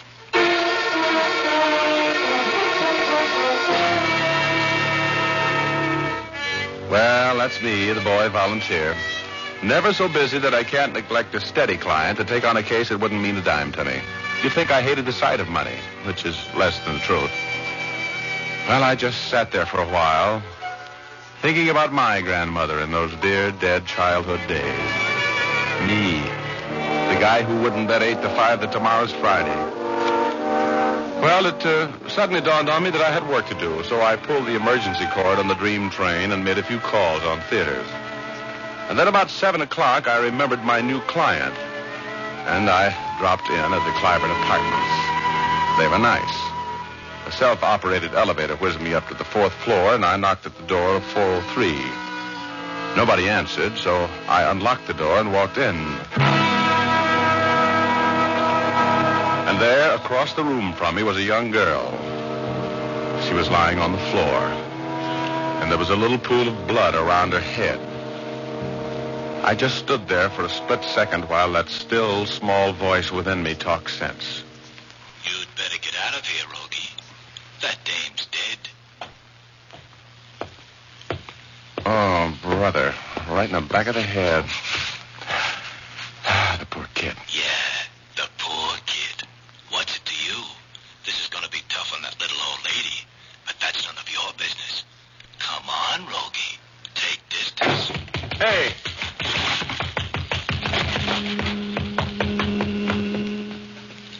That was the killer, Rogie. He was hiding behind the door when you came in. Good Lord, what a spot I was in. Yeah. Better get back in that apartment and get the door closed before somebody sees you out here. Okay. Don't tell me what to do. Oh, this is too bad. Sweet-looking kid. Nice face. Cute figure. Dancer's legs. She was writing something when she got it. There, on the desk. Yeah. To the chief of the police, I have some information. That's as far as she got. Sure. She knew too much. That's why she got bumped. What makes you so inquisitive? You tired of living? Snapshots. Brother. Like the looks of that little blonde in the bathing suit, Rogie? Miss Universe of 1940 anything. Somebody's coming in, Rogie. Better get behind the door where the killer hid when you stuck your skinny neck in here. You better be ready for anything.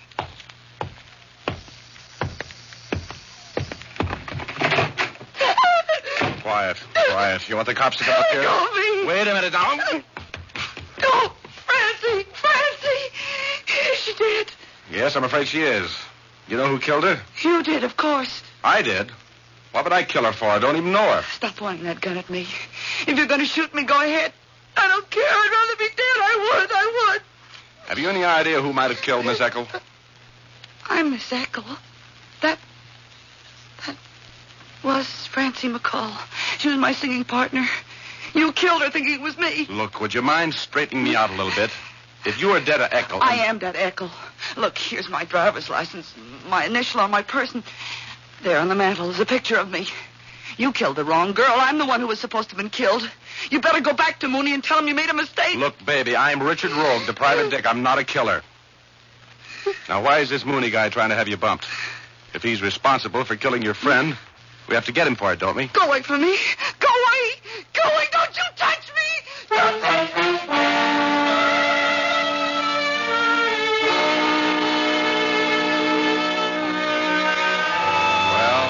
With a dead dame and a hysterical dame in my hands.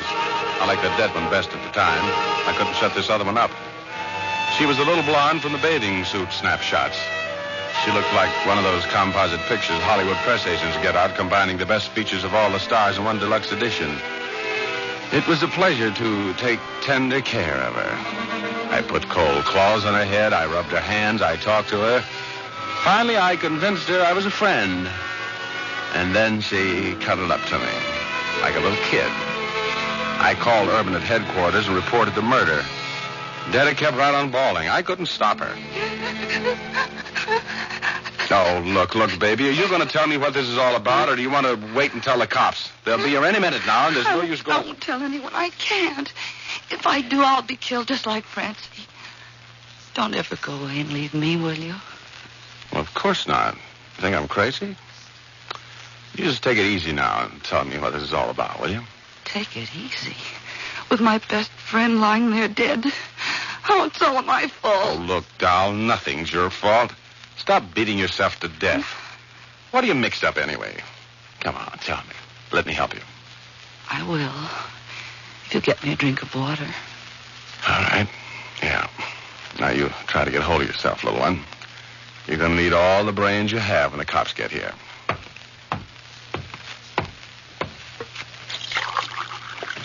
Hey! Why, that dirty little double-crossing... Oh, brother, that's all I need for her to run out on me.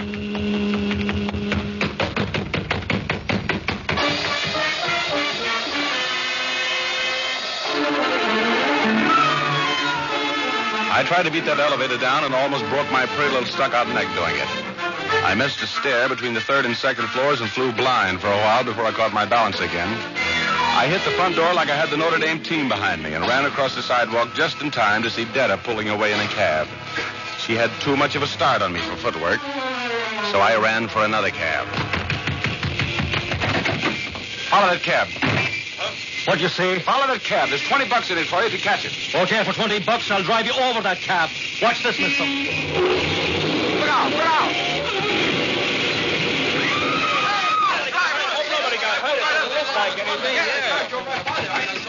Hey, had an accident, didn't you? No. Just trying to cure my hiccups. Get out of the way. Just a minute, Rogue. Where are you going? Oh, hello, Urban. I wasn't going anyplace. He was in the cab. He was going someplace, all right. Take that driver down and lock him up, Olson. Maybe we can teach him not to pull out in front of police cars. Look, Lieutenant Urban, I've got to make a call. If you don't I understand there's a dead girl on the 4th floor of this apartment building. Yeah, and you know how you know? I told you, remember? Then you tried to run out. You're smarter than that, Rogue. Come on, boys. Push the button there, will you? 4. Now, who is this dame that got the business, Rogue? I don't know. You don't know? You just happened to drop in because you heard she was dead, eh? No, I was working on a case and I... Okay. You go first, Rogie. This is it. Try the door, Stacy. It's open. Oh, you know everything, don't you? I try to keep in touch.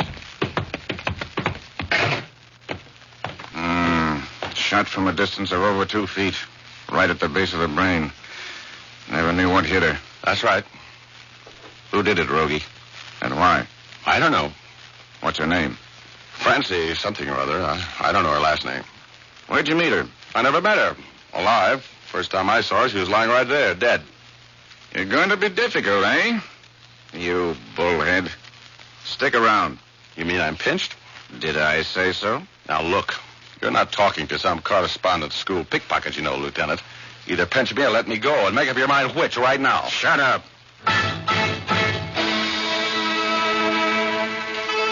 I didn't like the way Urban talked to me. I thought of that elevator. It was practically an escape hatch. I edged over toward the door, and while the boys in blue were chortling over the corpse, I made my break.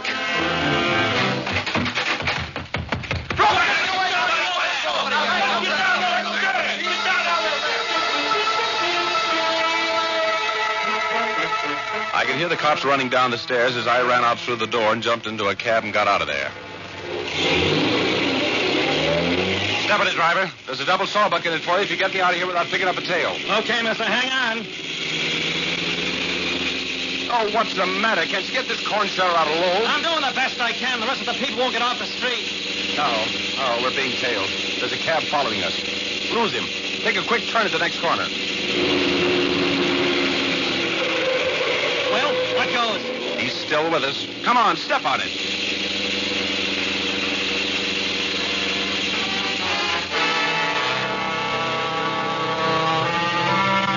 I had a good driver. He pulled every trick in the book to lose that shadow, but none of them worked. I was being followed. I didn't know who was following me, but I did know it wasn't the police, and that it wasn't a friend.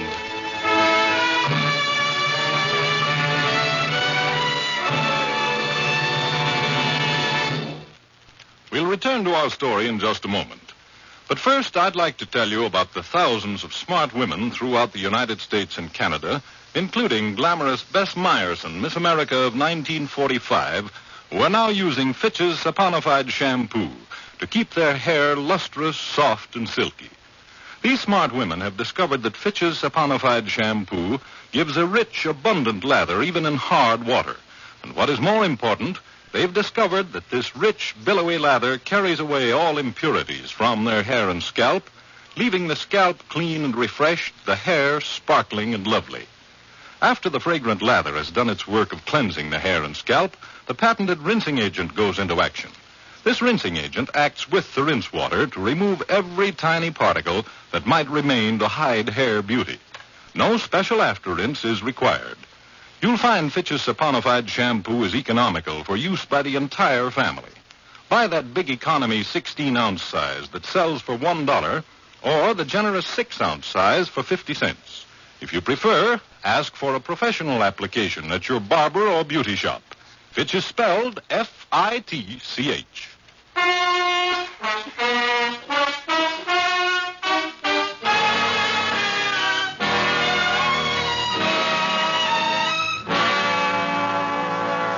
And now we return to our story. Richard Rogue is in a cab, having just eluded the police who want to question him about the murder of a young girl.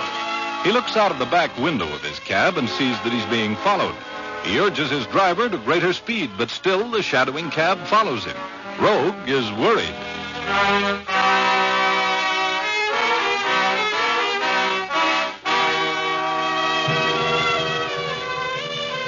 Maybe I'm just the sensitive type, but every time I thought of that little girl lying up there in that apartment, dead, and looked back at the cab that was following me, I got a little more lonesome for a large crowd. I told my driver to speed up and pull around a corner fast. He did. I jumped out and he kept going. The other cab kept right after him. I hopped in another cab and joined the parade. Now I was doing the tailing. I got a good look at my ex-shadow when he got out at the Club Moderne and went in. That's all I wanted right at that point, so I told my driver to take me to the Bellevue Hotel. I wanted to talk with Grandma Eckel on a matter of life and death. Oh, hello, Mr. Rogue. Good evening, Mrs. Eckel. I have to talk Well, with you. come in, won't you? You know, I've been trying to reach you at your office. I'm very anxious to get in touch with your granddaughter, Mrs. Eckel. Oh, yes. I was a silly old woman this morning, Mr. Rogue. I've been trying to reach you to tell you to forget my visit. Oh, I see. Have you talked with your granddaughter? Yes, I have. By phone. Oh? She hasn't been up here. No, she hasn't. She's been very busy. And, well, will $50 be enough for you? I mean, for my wasting your time? Just a minute. Look, Graham, you've been smoking too much. I beg your pardon. Oh, look at this ashtray. It's full of cigarette butts, fresh ones, covered with lipstick. Oh, yes. You aren't wearing any lipstick, Graham. Where'd they come from? Well, I guess they must have been there when I took the room. Oh, no, Graham. Now, here, sit down there. You know, you're not a very good liar. Your granddaughter has been up here, and she hasn't been gone long. She told you to get me off the case, didn't she? No, you're wrong. I want you to drop the case because I found that there was nothing the matter with my little girl, that I had imagined the whole thing. Yeah? Did you imagine a murder? Murder? Mrs. Eckel, please take my word for it. I have to find your granddaughter. Now, what did she tell you? Well, she told me that if I didn't get you off the case, she'd be killed. That's just what she told me. Who does she know by the name of Mooney? Ever hear her mention that name? Yes, let me see Now, now. think, Graham, think. Who is Mooney? Mooney. He's the man that Debtor has been keeping company with. Well, what do you know about him? Where can I find him? What does he do for a living? He's a gambler. He has the gambling rooms above the club where Debtor's been singing. Where's Detta now? She went to meet him. She went someplace to meet Mooney? Yes. She called him from here. She was going to meet him at the club. The Club Moderne? Is that the name of the club? Yes, that's it. The Club Moderne. Oh, please take care of her, Mr. Rogue. You know, she's all I have in the world.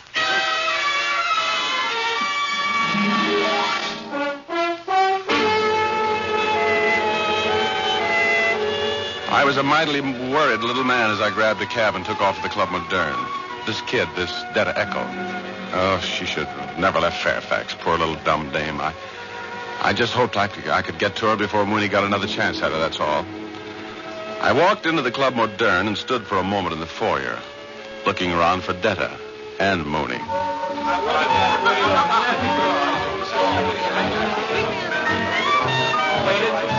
That's the gun in your kidney, Rogue. Just keep moving. Oh, you couldn't get away with knocking me off here. Are you kidding? Well, I'm willing to gamble if you are. Now move. Up those steps over there at the right. Go on. Okay, tough stuff. You're calling this dance. When you get to the head of those stairs, turn right. To the red door over there. You see it? Yeah, I see it. You have to poke so hard with that gun, Junior. I'm very ticklish. I'm dying laughing. Keep moving.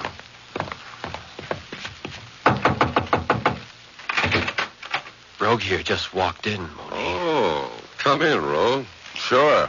Were you expecting me? More or less. Thanks, Maxie. Ah, nice little place you have here. You like it better than tailing me around in a cab, Mooney? Mm-hmm. Yeah, you know Miss Eckel, I believe. Yes, we've met. Hello, Detta. You left in such a hurry last time I saw you, honey, that I didn't have a chance to say goodbye. What are you doing here? How did you find me? That's a secret. I came in to tell you not to worry about Mooney. You're quite a talker, aren't you, Rogue?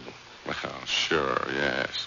Let's talk about murder, Mooney. No, let's talk about money, Rogue. You're a guy that burns up a lot of it, I understand. Would $5,000 affect your memory? What am I supposed to forget? A little incident at the Clybourne Apartments, remember? Vaguely. You killed a girl up there, didn't you? Me? No. But that's beside the point. You want to play ball? I didn't say no. Where's the dough? Oh, looks very pretty. Count it out, Mooney. Sure. While I'm counting, you make up your mind. You want $5,000 alive or floral wreaths dead?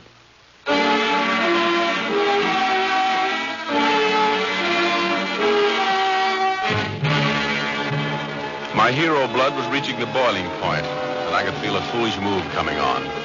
I nerved myself up to my desperate Desmond personality, and then while Mooney had both hands busy counting money, I made a dive for him, right across the desk. Bullseye. He went over backward in his chair with me on top of him, and we went from there. Oh, you sneaking rattle. Oh, you want to fight? Get away, huh? Well, okay, mister. Ooh. Yeah, and here's a kiss for you, hard guy. I'll kill you for this, Rogue. Oh, Yeah? Okay, Detta, here. Hold this gun on him while I call the cops, will you? Sure.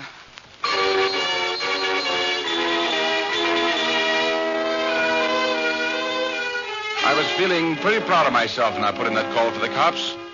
Richard Rogue, the demon detective, good sleuthing, done cheap. As a matter of fact, I think I was whistling when I heard Detta's footsteps behind me. I was just half turned around when I got it. Oh, the Washington Monument fell on me and I took a dive in the midnight.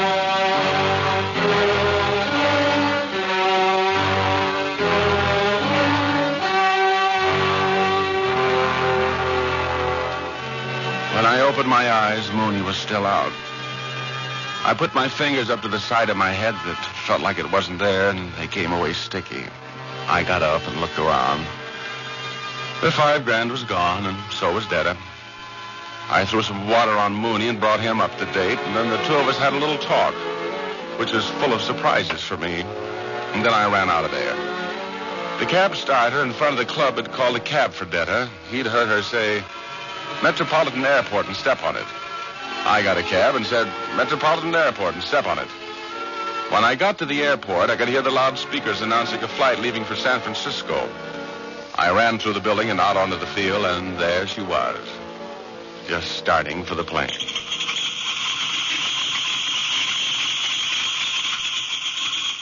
Hello, Detta. You leaving again? Take it easy, baby. I've got my heater pointing at you, and I'd hate to have to shoot any holes in that lovely dress. How did you know I was out here? You know, you're not very smart, baby. The cab started at the club. Heard you tell the taxi driver where you wanted to go. You should never have taken up murder as a hobby. Murder? Yeah, please don't be coy. Just explain something to me. Where did you get a ticket for the plane so fast? From a Marine. I told him I had to get back home. Well, thanks. I'm glad to know that Mooney and I aren't the only guys in the world that are suckers for blondes with your appeal. I'm not going back. They'll kill me. They'll execute me. I didn't mean to kill anyone. You have to listen to me. It's a little late for that. You'd better be thankful they can only fry you once, lovely. Come on. You've got a date with the DA. He wants to see you about a couple of murders.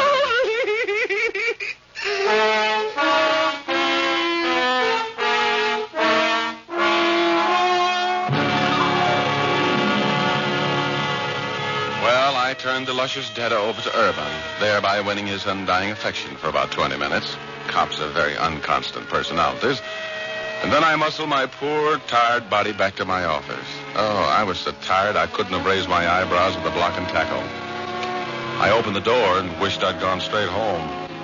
Grandma Eckel was sitting there, straight as a Roxy usher. Well, Mr. Rogue, have you seen Detta? What? Yes, I She's in jail? Oh, Now, don't take it too hard, Graham. I was at her apartment. The police were just removing the body of Francie McCall. Well, you know that Detta was in... Are you trying to tell me that Detta killed that girl?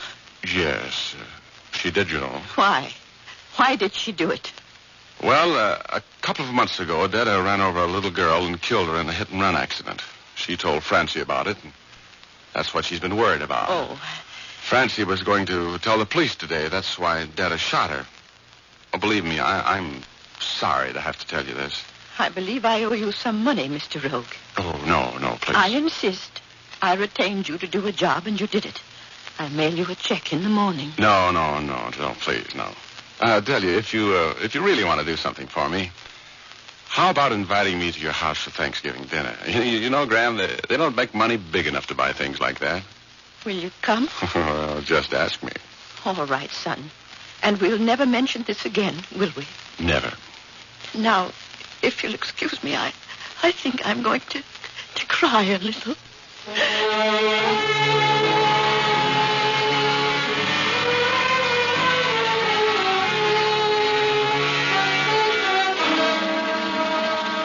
Well, that's the end of the story, except that they didn't burn Detta. The jury was looking at her when they should have been listening to the evidence.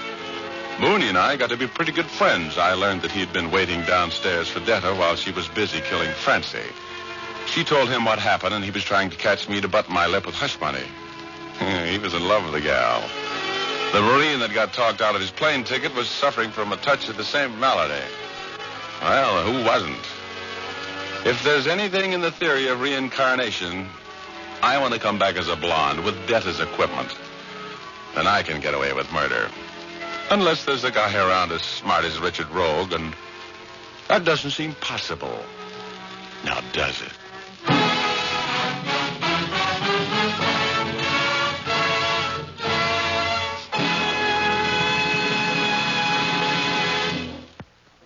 This is Dick Powell again. We all hope you liked our show tonight.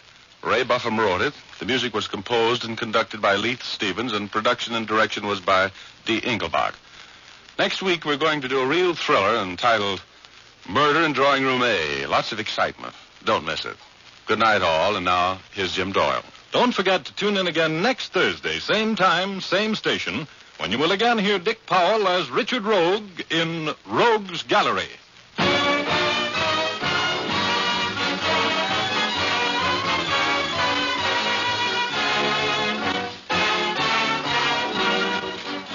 Remember, if dandruff is your problem, ask for Fitch's Dandruff Remover Shampoo. Removes dandruff the first time it is used.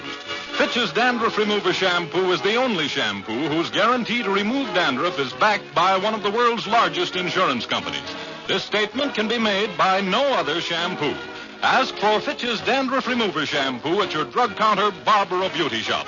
Fitch is spelled F-I-T-C-H.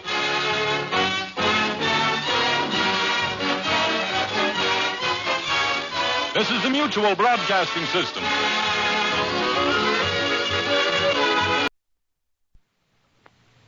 The F.W. Fitch Company presents Dick Powell as Private Investigator Richard Rogue in Rogue's Gallery. Laugh a while, let a song be your style. Use Fitch shampoo. Don't despair, use your head, save your hair. Use Fitch shampoo. The F.W. Fitch Company, makers of Fitch's saponified coconut oil shampoo and Fitch's shaving creams, presents Dick Powell as Private Investigator Richard Rogue in Rogue's Gallery.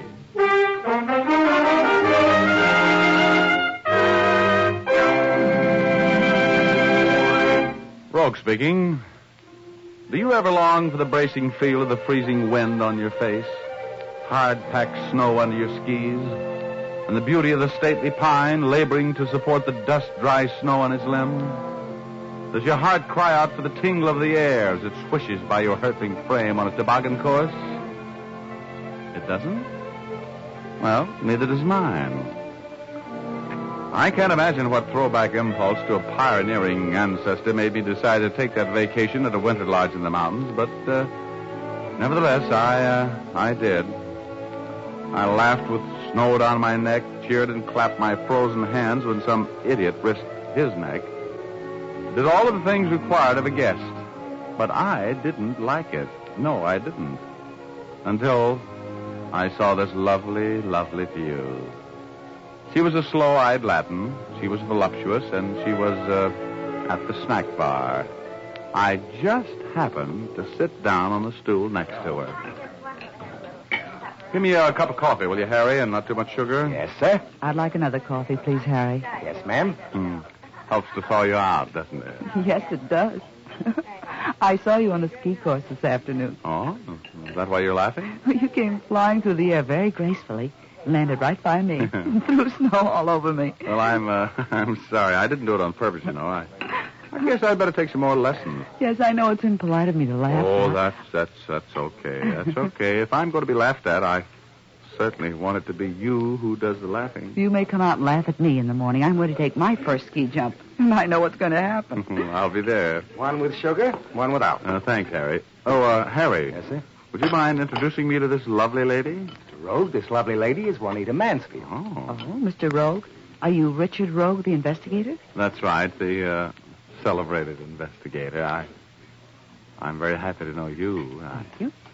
Anybody ever tell you that your eyes are as beautiful as dark pools of fire, left for the god of love for men to scorch in? Oh, my dear, you have the cutest nose in the world. My husband. He tells me those things every day. Your husband? You'll have to meet him. I'd love to. No, I'm mad about him. Oh, good. Harry, there's too much sugar in this coffee. Sorry. I'll give you another cup.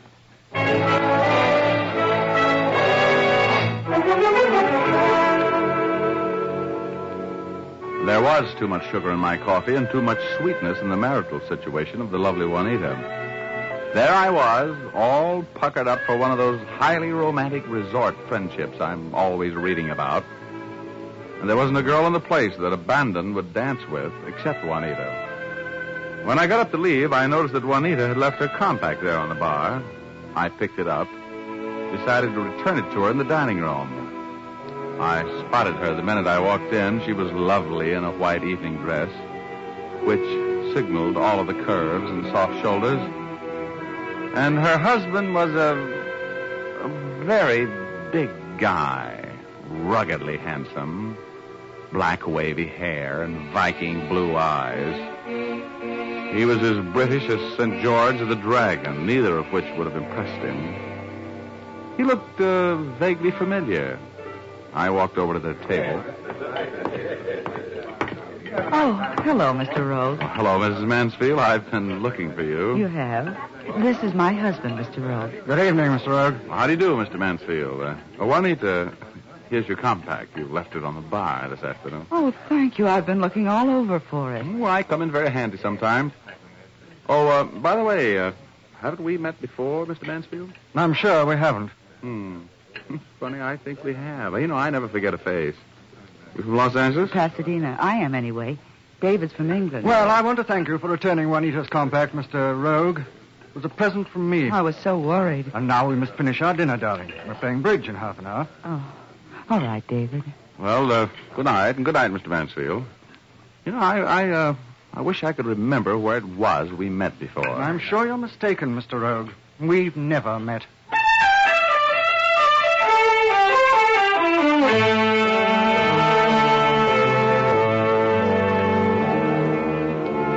My massive intellect was grinding exceeding fine as I returned to my table. My subconscious was flashing a message about David Mansfield.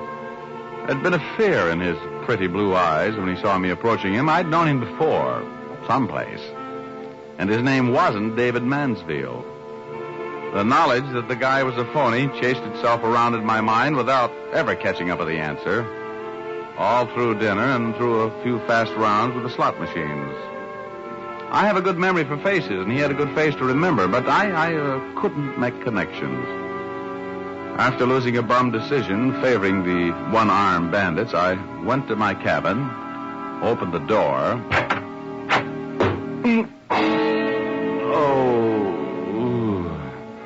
Oh, I was trumped in clubs. right on the back of my ear.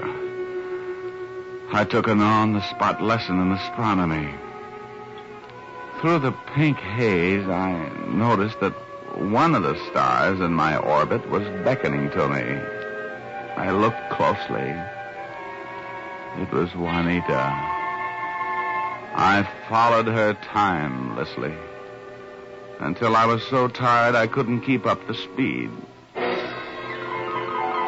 Then I fell 1,000,000 lifetimes into peaceful oblivion. When I opened my eyes, I was on Cloud 8, my home, away from home.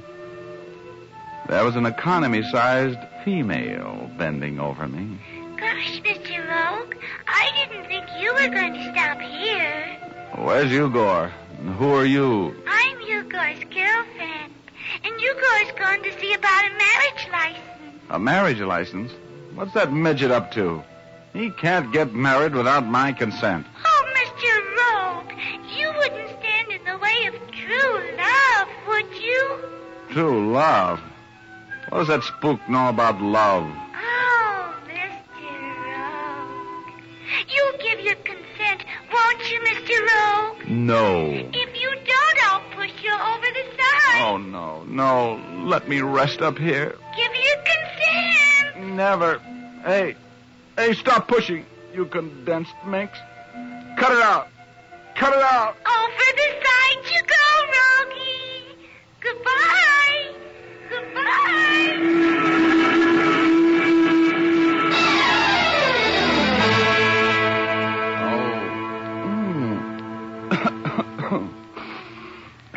Hello, Mr. Rogue. I'm happy to see your eyes open. Huh? Oh, well, hey. Who are you anyway, and where am I? One question at a time. You're in my cabin, and you can call me Doc. That's as good a name as any. No, don't try to sit up. You've been pretty close to death, you know. What's the matter with my shoulder? You have a nice, clean wound through it. Yeah. Looked like a 32 or 38 revolver wound from a distance of maybe 25 feet. Who shot me? I can't tell you that. Now, just lie still. You have plenty of time to recover and ask questions. Well, how long have I been here? Quite a spell. Let's see. Today is today is Thursday. I picked you up at the bottom of that canyon on Tuesday. You'd been lying there unconscious, at least overnight. Bottom of a canyon? Yeah. How'd I get there? You're asking me a lot of questions I can't answer, Mr. Rogue. From the looks of your head, my opinion is that somebody knocked you out, threw you over Inspiration Point, when your fall was broken by the underbrush, shot you. You don't know who it was? Oh, I've got a good idea. Yeah, I'm beginning to remember now. Tell me, where's Inspiration Point from Red Feather Lodge? It's about 10 miles back into the mountains. Oh, I guess I was supposed to be killed, huh? That's just what you would have been if you hadn't managed to fall near one of my trap lines. You know, Doc, you don't talk much like a trapper. That's possible. However, I am a trapper. I like being a trapper. I'm also a prospector because I like being a prospector. No, I'll probably never find any gold, and I'll probably never be a very good trapper. But I'm living the way I want to live, and I'll bet that's more than you can say, Mr. Rose. I like the way I live. You're a private investigator, and I've been through your credentials. You live on violence and terror and fear and crime. Yes, and sudden death. You like that? Well, it's exciting. That's to cover up the fact that you're bored to death with your life, Rogue. No, there's only one way to live. That's my way. Yes. Alone. Yeah. You saved my life then, didn't you, Doc? Yes. If I hadn't found you and brought you here and treated you, you would have frozen to death out there if you hadn't died of your wounds. Yes, I saved your life, but you don't owe me anything for that. You'd probably be better off dead. Most people would. Well, that's a great philosophy. How did you arrive at that? I lived like you do once. As a matter of fact, I lived like you do for many years. I was a physician, which is a very fortunate thing for you. Oh, I couldn't stand the people. All of them striving to be smarter, more successful, more ruthless than their immediate friends. All of them scheming and plotting and lying and cheating to pile up money, which they never live to enjoy because they're burned out by the time they're 50. You know, sound a little antisocial, Doc. But if you don't mind, I'm hungry. Huh? Oh, yes, of course. I'm sorry, Mr. Rogue. It's been so long since I've had anybody to talk with. I've been chattering like a magpie. Huh? Oh, no. It's been very interesting, but I'm... Broth. Yes. Yes, I have some broth for you. Strengthening. We'll have you built up to fine shape by the time you're able to leave here, Mr. Rogue. Oh, but look, Doc. I've got to get out of here right away. No. I'm afraid not, Rogue. It's been snowing for 5 days. We're snowed in here. Snowed in? It'll be weeks before I can get you out of here, Mr. Rogue.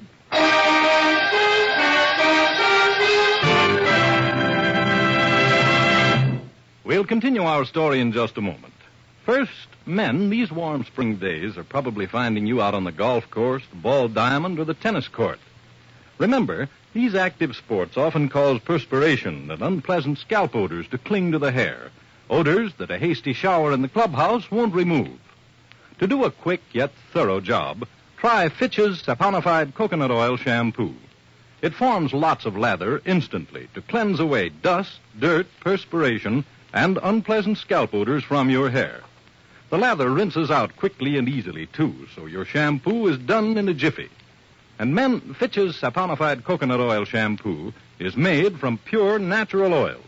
You can use it as often as you like, and it won't leave your hair dry or unruly, but always well-groomed, fresh, and clean.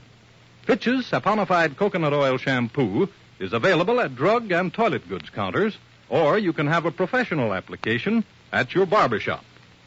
Now back to Dick Powell as Private Investigator Richard Rogue in Rogue's Gallery.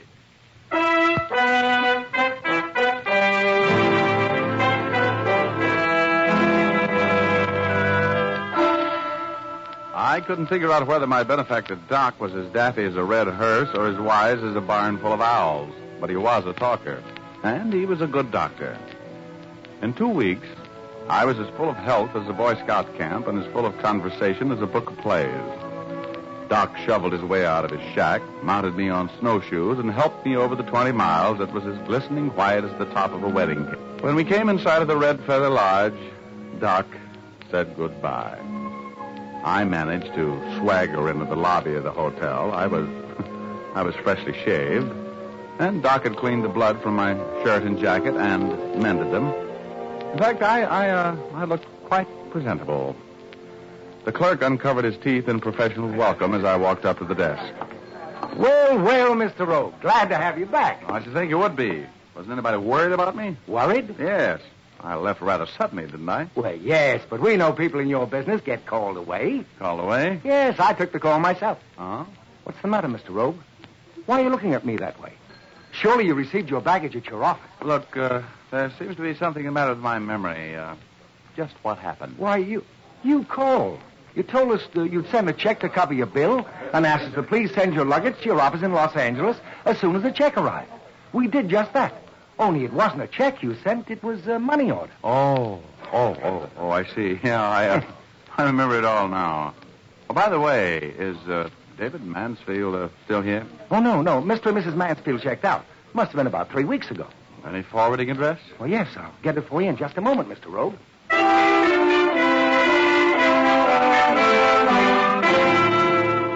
He gave me the forwarding address. It was in South Pasadena. I copied it in my little black book and took the hotel bus into town, where I caught a train for Los Angeles. The wheels in my head clicked it out with the wheels on the train, in a rhythm that soon lulled me to sleep in spite of my determination to stay awake and figure my next move. The porter awakened me when we pulled into Los Angeles, and I gathered myself for a taxi trip to my apartment. I grabbed the newspaper on my way to the cab to check up on what the world had been doing without me. And the first headline to catch my eye was a story about the murder of a Dorothy Grandy, a model I knew slightly. She'd been stabbed to death in her apartment. The phone was ringing when I got to my apartment. Rogue speaking. Hello, Richard. This is Eve Fulton. Oh, well. Hello, Eve. What goes? Dottie Granby. You remember her? Yeah, sure. She's been murdered. Well, I know that. I just saw it in the paper. Well, she and I were living together at the Magnolia Arms. The police are here. Please come over. Well, look, Eve, I just got into town. Please, Richard, I'll pay you. Oh, yeah, sure. No, all right. I'll be right over. I went over because I'd always liked Eve, and because I don't approve of beautiful girls being murdered, and because I knew Detective Lieutenant Urban of Homicide would be there. I wanted to see Urban. I did. When I opened the door, he was waiting for me. Well, Rogie, this time we found the body. Where have you been? I was out of town. Hello, Eve. Hello, Richard. You know the murdered girl? No, well, yes, slightly. Who would have wanted to kill her? How do I know? If you'll just give me a few minutes, I might be able to tell you. How well did you know her? Why, Inspector, you don't think that Ask him to go away, Richard. I want to talk with you alone. If you have anything to say, young lady, you'd better say it to the police. I'm representing this girl, Urban. What does she need representation for? She wasn't under suspicion. You mean she is now? Well, if she didn't do it, why would she want you to represent her? Well, maybe she wants the guilty man caught. You ever think of that? You'd better come down to headquarters and see me after a while, Rogie. Well, I intended to do that anyway. I got a little something I want to talk to you about. Good. I'll be seeing you then. And you, young lady, don't be making any plans for leaving town, understand? All right. I'm not going anyplace. In about an hour, Rogie. Yeah, it's your office, huh? Oh, I'm so glad he's gone. Oh, Richard, hold me. No, Eve. Who did it? I don't know, Richard. Honestly, I don't. Oh, I'm so glad you came right over. I needed you. What's Dorothy been up to lately that might get her killed? I don't know. But she's been up to something. You know how she was. Closed mouth and kind of mercenary. Yeah, I remember. Go away, will you? If not, go away. We got a murder on our hands. Look, tell me, what's Dorothy been mixed up in? Well, she's been spending a lot of money lately. I mean, things like mink coats. She's always wanted one. She got one about 3 weeks ago, and, all kinds of expensive things. Oh, you think she's been putting the bite on somebody? I don't know what to think, Richard. She and I had an awful fight a couple of nights ago. The police found out about it from the neighbors, and I'm afraid they're going to think I killed her. But I couldn't kill anybody. Okay. If you didn't do it, I'm going to have to find out who did. Got any money? Yes, I can pay you, Richard. Give me $200, and I'll let you know when you owe me more. Oh, all right. I'll take the $200 now. In the meantime, I'd like to take a look around the joint. Well, I'll get it for you if you really want it. I do. Who's Dottie been romancing lately? Oh, she's been playing the field. There was one Argentine fellow that she was with a lot, and more than any of the others, I guess, but he hasn't been with her much lately. He decided he liked me better. Oh, is that what you and Dottie fought about? Well, yes. What was this Latin type's name? Eduardo Lopez. He's a millionaire. Oh, hey, come here. What's this? Those wedding pictures. Yeah. Who's the big blonde groom? Well, that's Dottie's husband. They hadn't lived together for years. Oh? They were still married? Yeah. She was always talking about getting a divorce, but she never did. You met him, Richard. Remember a couple of years ago? Before you got mad at me. He was with Dottie one night when you came up after me. We played hearts. Remember? Oh, yeah. Yeah, I remember, yeah. Got the $200? Yeah, here it is. I can't afford any more, Richard. You'll represent me for the 200, won't you? Oh, sure. I'm a very big-hearted guy. I won't be needing any more money from you, honey. On account of I'm just about to solve a murder.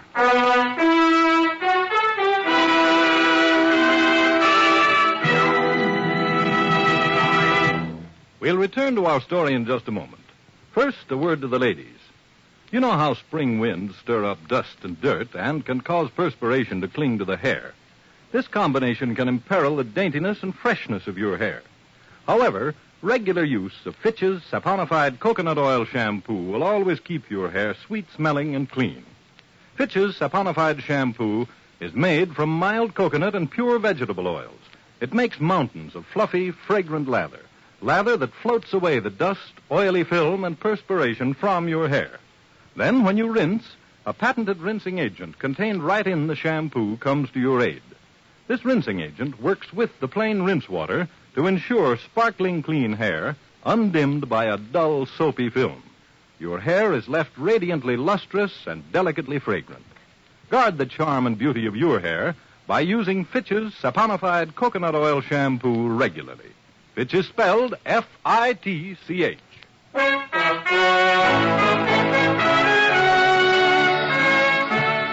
Now back to Dick Powell as private investigator Richard Rogue in Rogue's Gallery. I left Eve Fulton's apartment, dropped by homicide headquarters for a chat with Urban, but he wasn't there.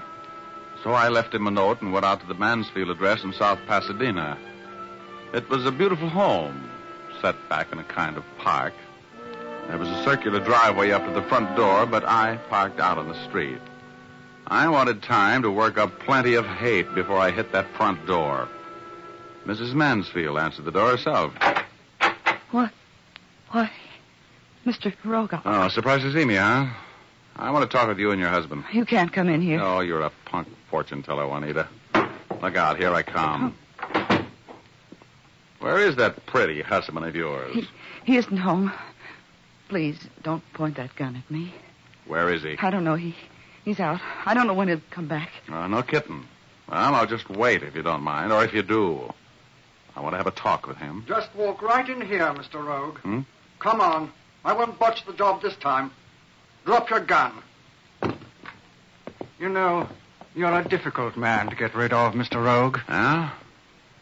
Oh, I suppose you know, Juanita, your husband tried to kill me back of Red Feather Lodge. Yes, he told me just a few days ago. He told me you were dead. He was afraid you'd come between us. You knew something. Yeah, I'm afraid I'm quite a disappointment to him. As a matter of fact, to you both. Really, Mr. Rogue, I'm quite surprised to see you. How on earth did you ever get back here? I was certain that you were done in before I left you up there. Well, it's a long story, Mansfield. It wouldn't interest you. I want to talk to you about something else. Yes? Yes. You know, I finally remembered where it was I met you, David. Indeed? Yes. You were married at the time to a girl named Dorothy Granby, but not working at it. I was dating a roommate, Eve Fulton. We played hearts together, and you gave me the Queen of Spades 3 times, and I've hated you ever since. I know of that early, foolish marriage of David's, Mr. Rogue. Which one of you killed her? What makes you think either of us did? She was blackmailing you, wasn't she? Your marriage to Juanita wasn't legal. You'd never been divorced from Dorothy Granby. Dorothy found out about your fortunate marriage, and she was putting a bite on you for money, blackmailing you. She milked you for plenty, and finally you had to kill her, didn't you? I didn't kill her. Oh, you know, I can get an indictment against you in 20 minutes with your record and the facts in the case. You're going to die of cyanide poisoning, Mansfield. I'm going to arrange it. I didn't kill her. I didn't. I killed her, David. Juanita, you don't know what you're saying. I know very well what I'm saying, darling. I followed her home to her apartment, and I killed her. We promised each other nothing could ever come between us. I killed her for us. Now we're free. You're not quite free of me, though, Juanita. That's a matter of our convenience, however, Mr. Rogue. Yeah, I suppose that's right. You've got the gun. You tried to kill him once, David, to save our happiness. Now... Yes, dear. But first, I'm interested, Mr. Rogue, in just how you learned all you know about us. I wouldn't want you to die uninformed, David. I found a wedding picture of you and Dorothy in her desk at the scene of the murder. You were a blonde then. That was before you dyed your hair. You were without mustache, and you were a lot fatter. But I never forget a face, Mansfield. The minute I saw that picture, I knew why you'd been so frightened when I met you at the Red Feather Lodge. That's unfortunate. Let's go for a little ride in your car, shall we, Mr. Oak? Uh-huh, of course. Oh, you love each other very much, you two, don't you? Very much, Mr. Rogue. I think it would be awfully nice if you could have a double execution. It's going to be a pleasure to finish you, Rogue. Come on. Oh, don't be a patsy, Mansfield. This dame's a murderess. She's going to pay for it. Shut up. And if you take a shot at me, you're going to pay with her. You're inside the law now. Don't listen to him, David. Don't come any closer, Rogue. You want to take that walk with her? Through that little green door, into that glassed-in room with the green chair and the gas that makes you choke and die? I haven't killed anybody. Give me the gun, Mansfield. I haven't killed anybody, Rogue. No, give it to me. I'll kill him. David. I shot her. Juanita. Yeah. Come here, pretty boy.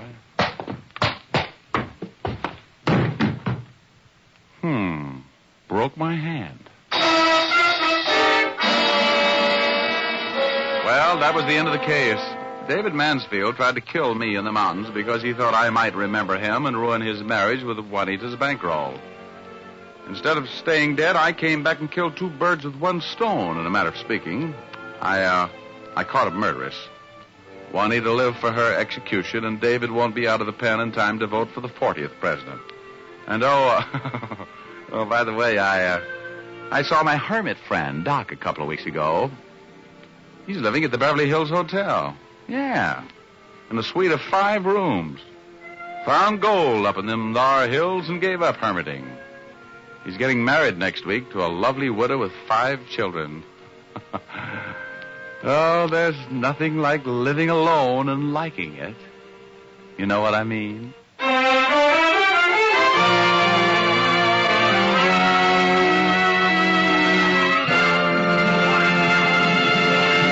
This is Dick Powell again, ladies and gentlemen. Hope you enjoyed our story tonight. Ray Buffum wrote it.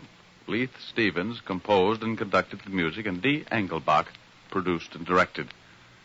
Be with us again next week, will you? We have a story for you about a birthday party, a locked penthouse, and a homicide. We call it The Impossible Murder. Thanks for listening, and now here's Jim Doyle. Be sure to tune in next week, same time, same station, when you will again hear Dick Powell as private investigator Richard Rogue in Rogue's Gallery. Laugh a while, let a song be your style, use Fitch shampoo. After and between Fitch shampoos, you can keep your hair shining and manageable by using a few drops of Fitch's Ideal Hair Tonic every day. Fitch's Ideal Hair Tonic is not sticky or greasy, yet it gives your hair that well-groomed look.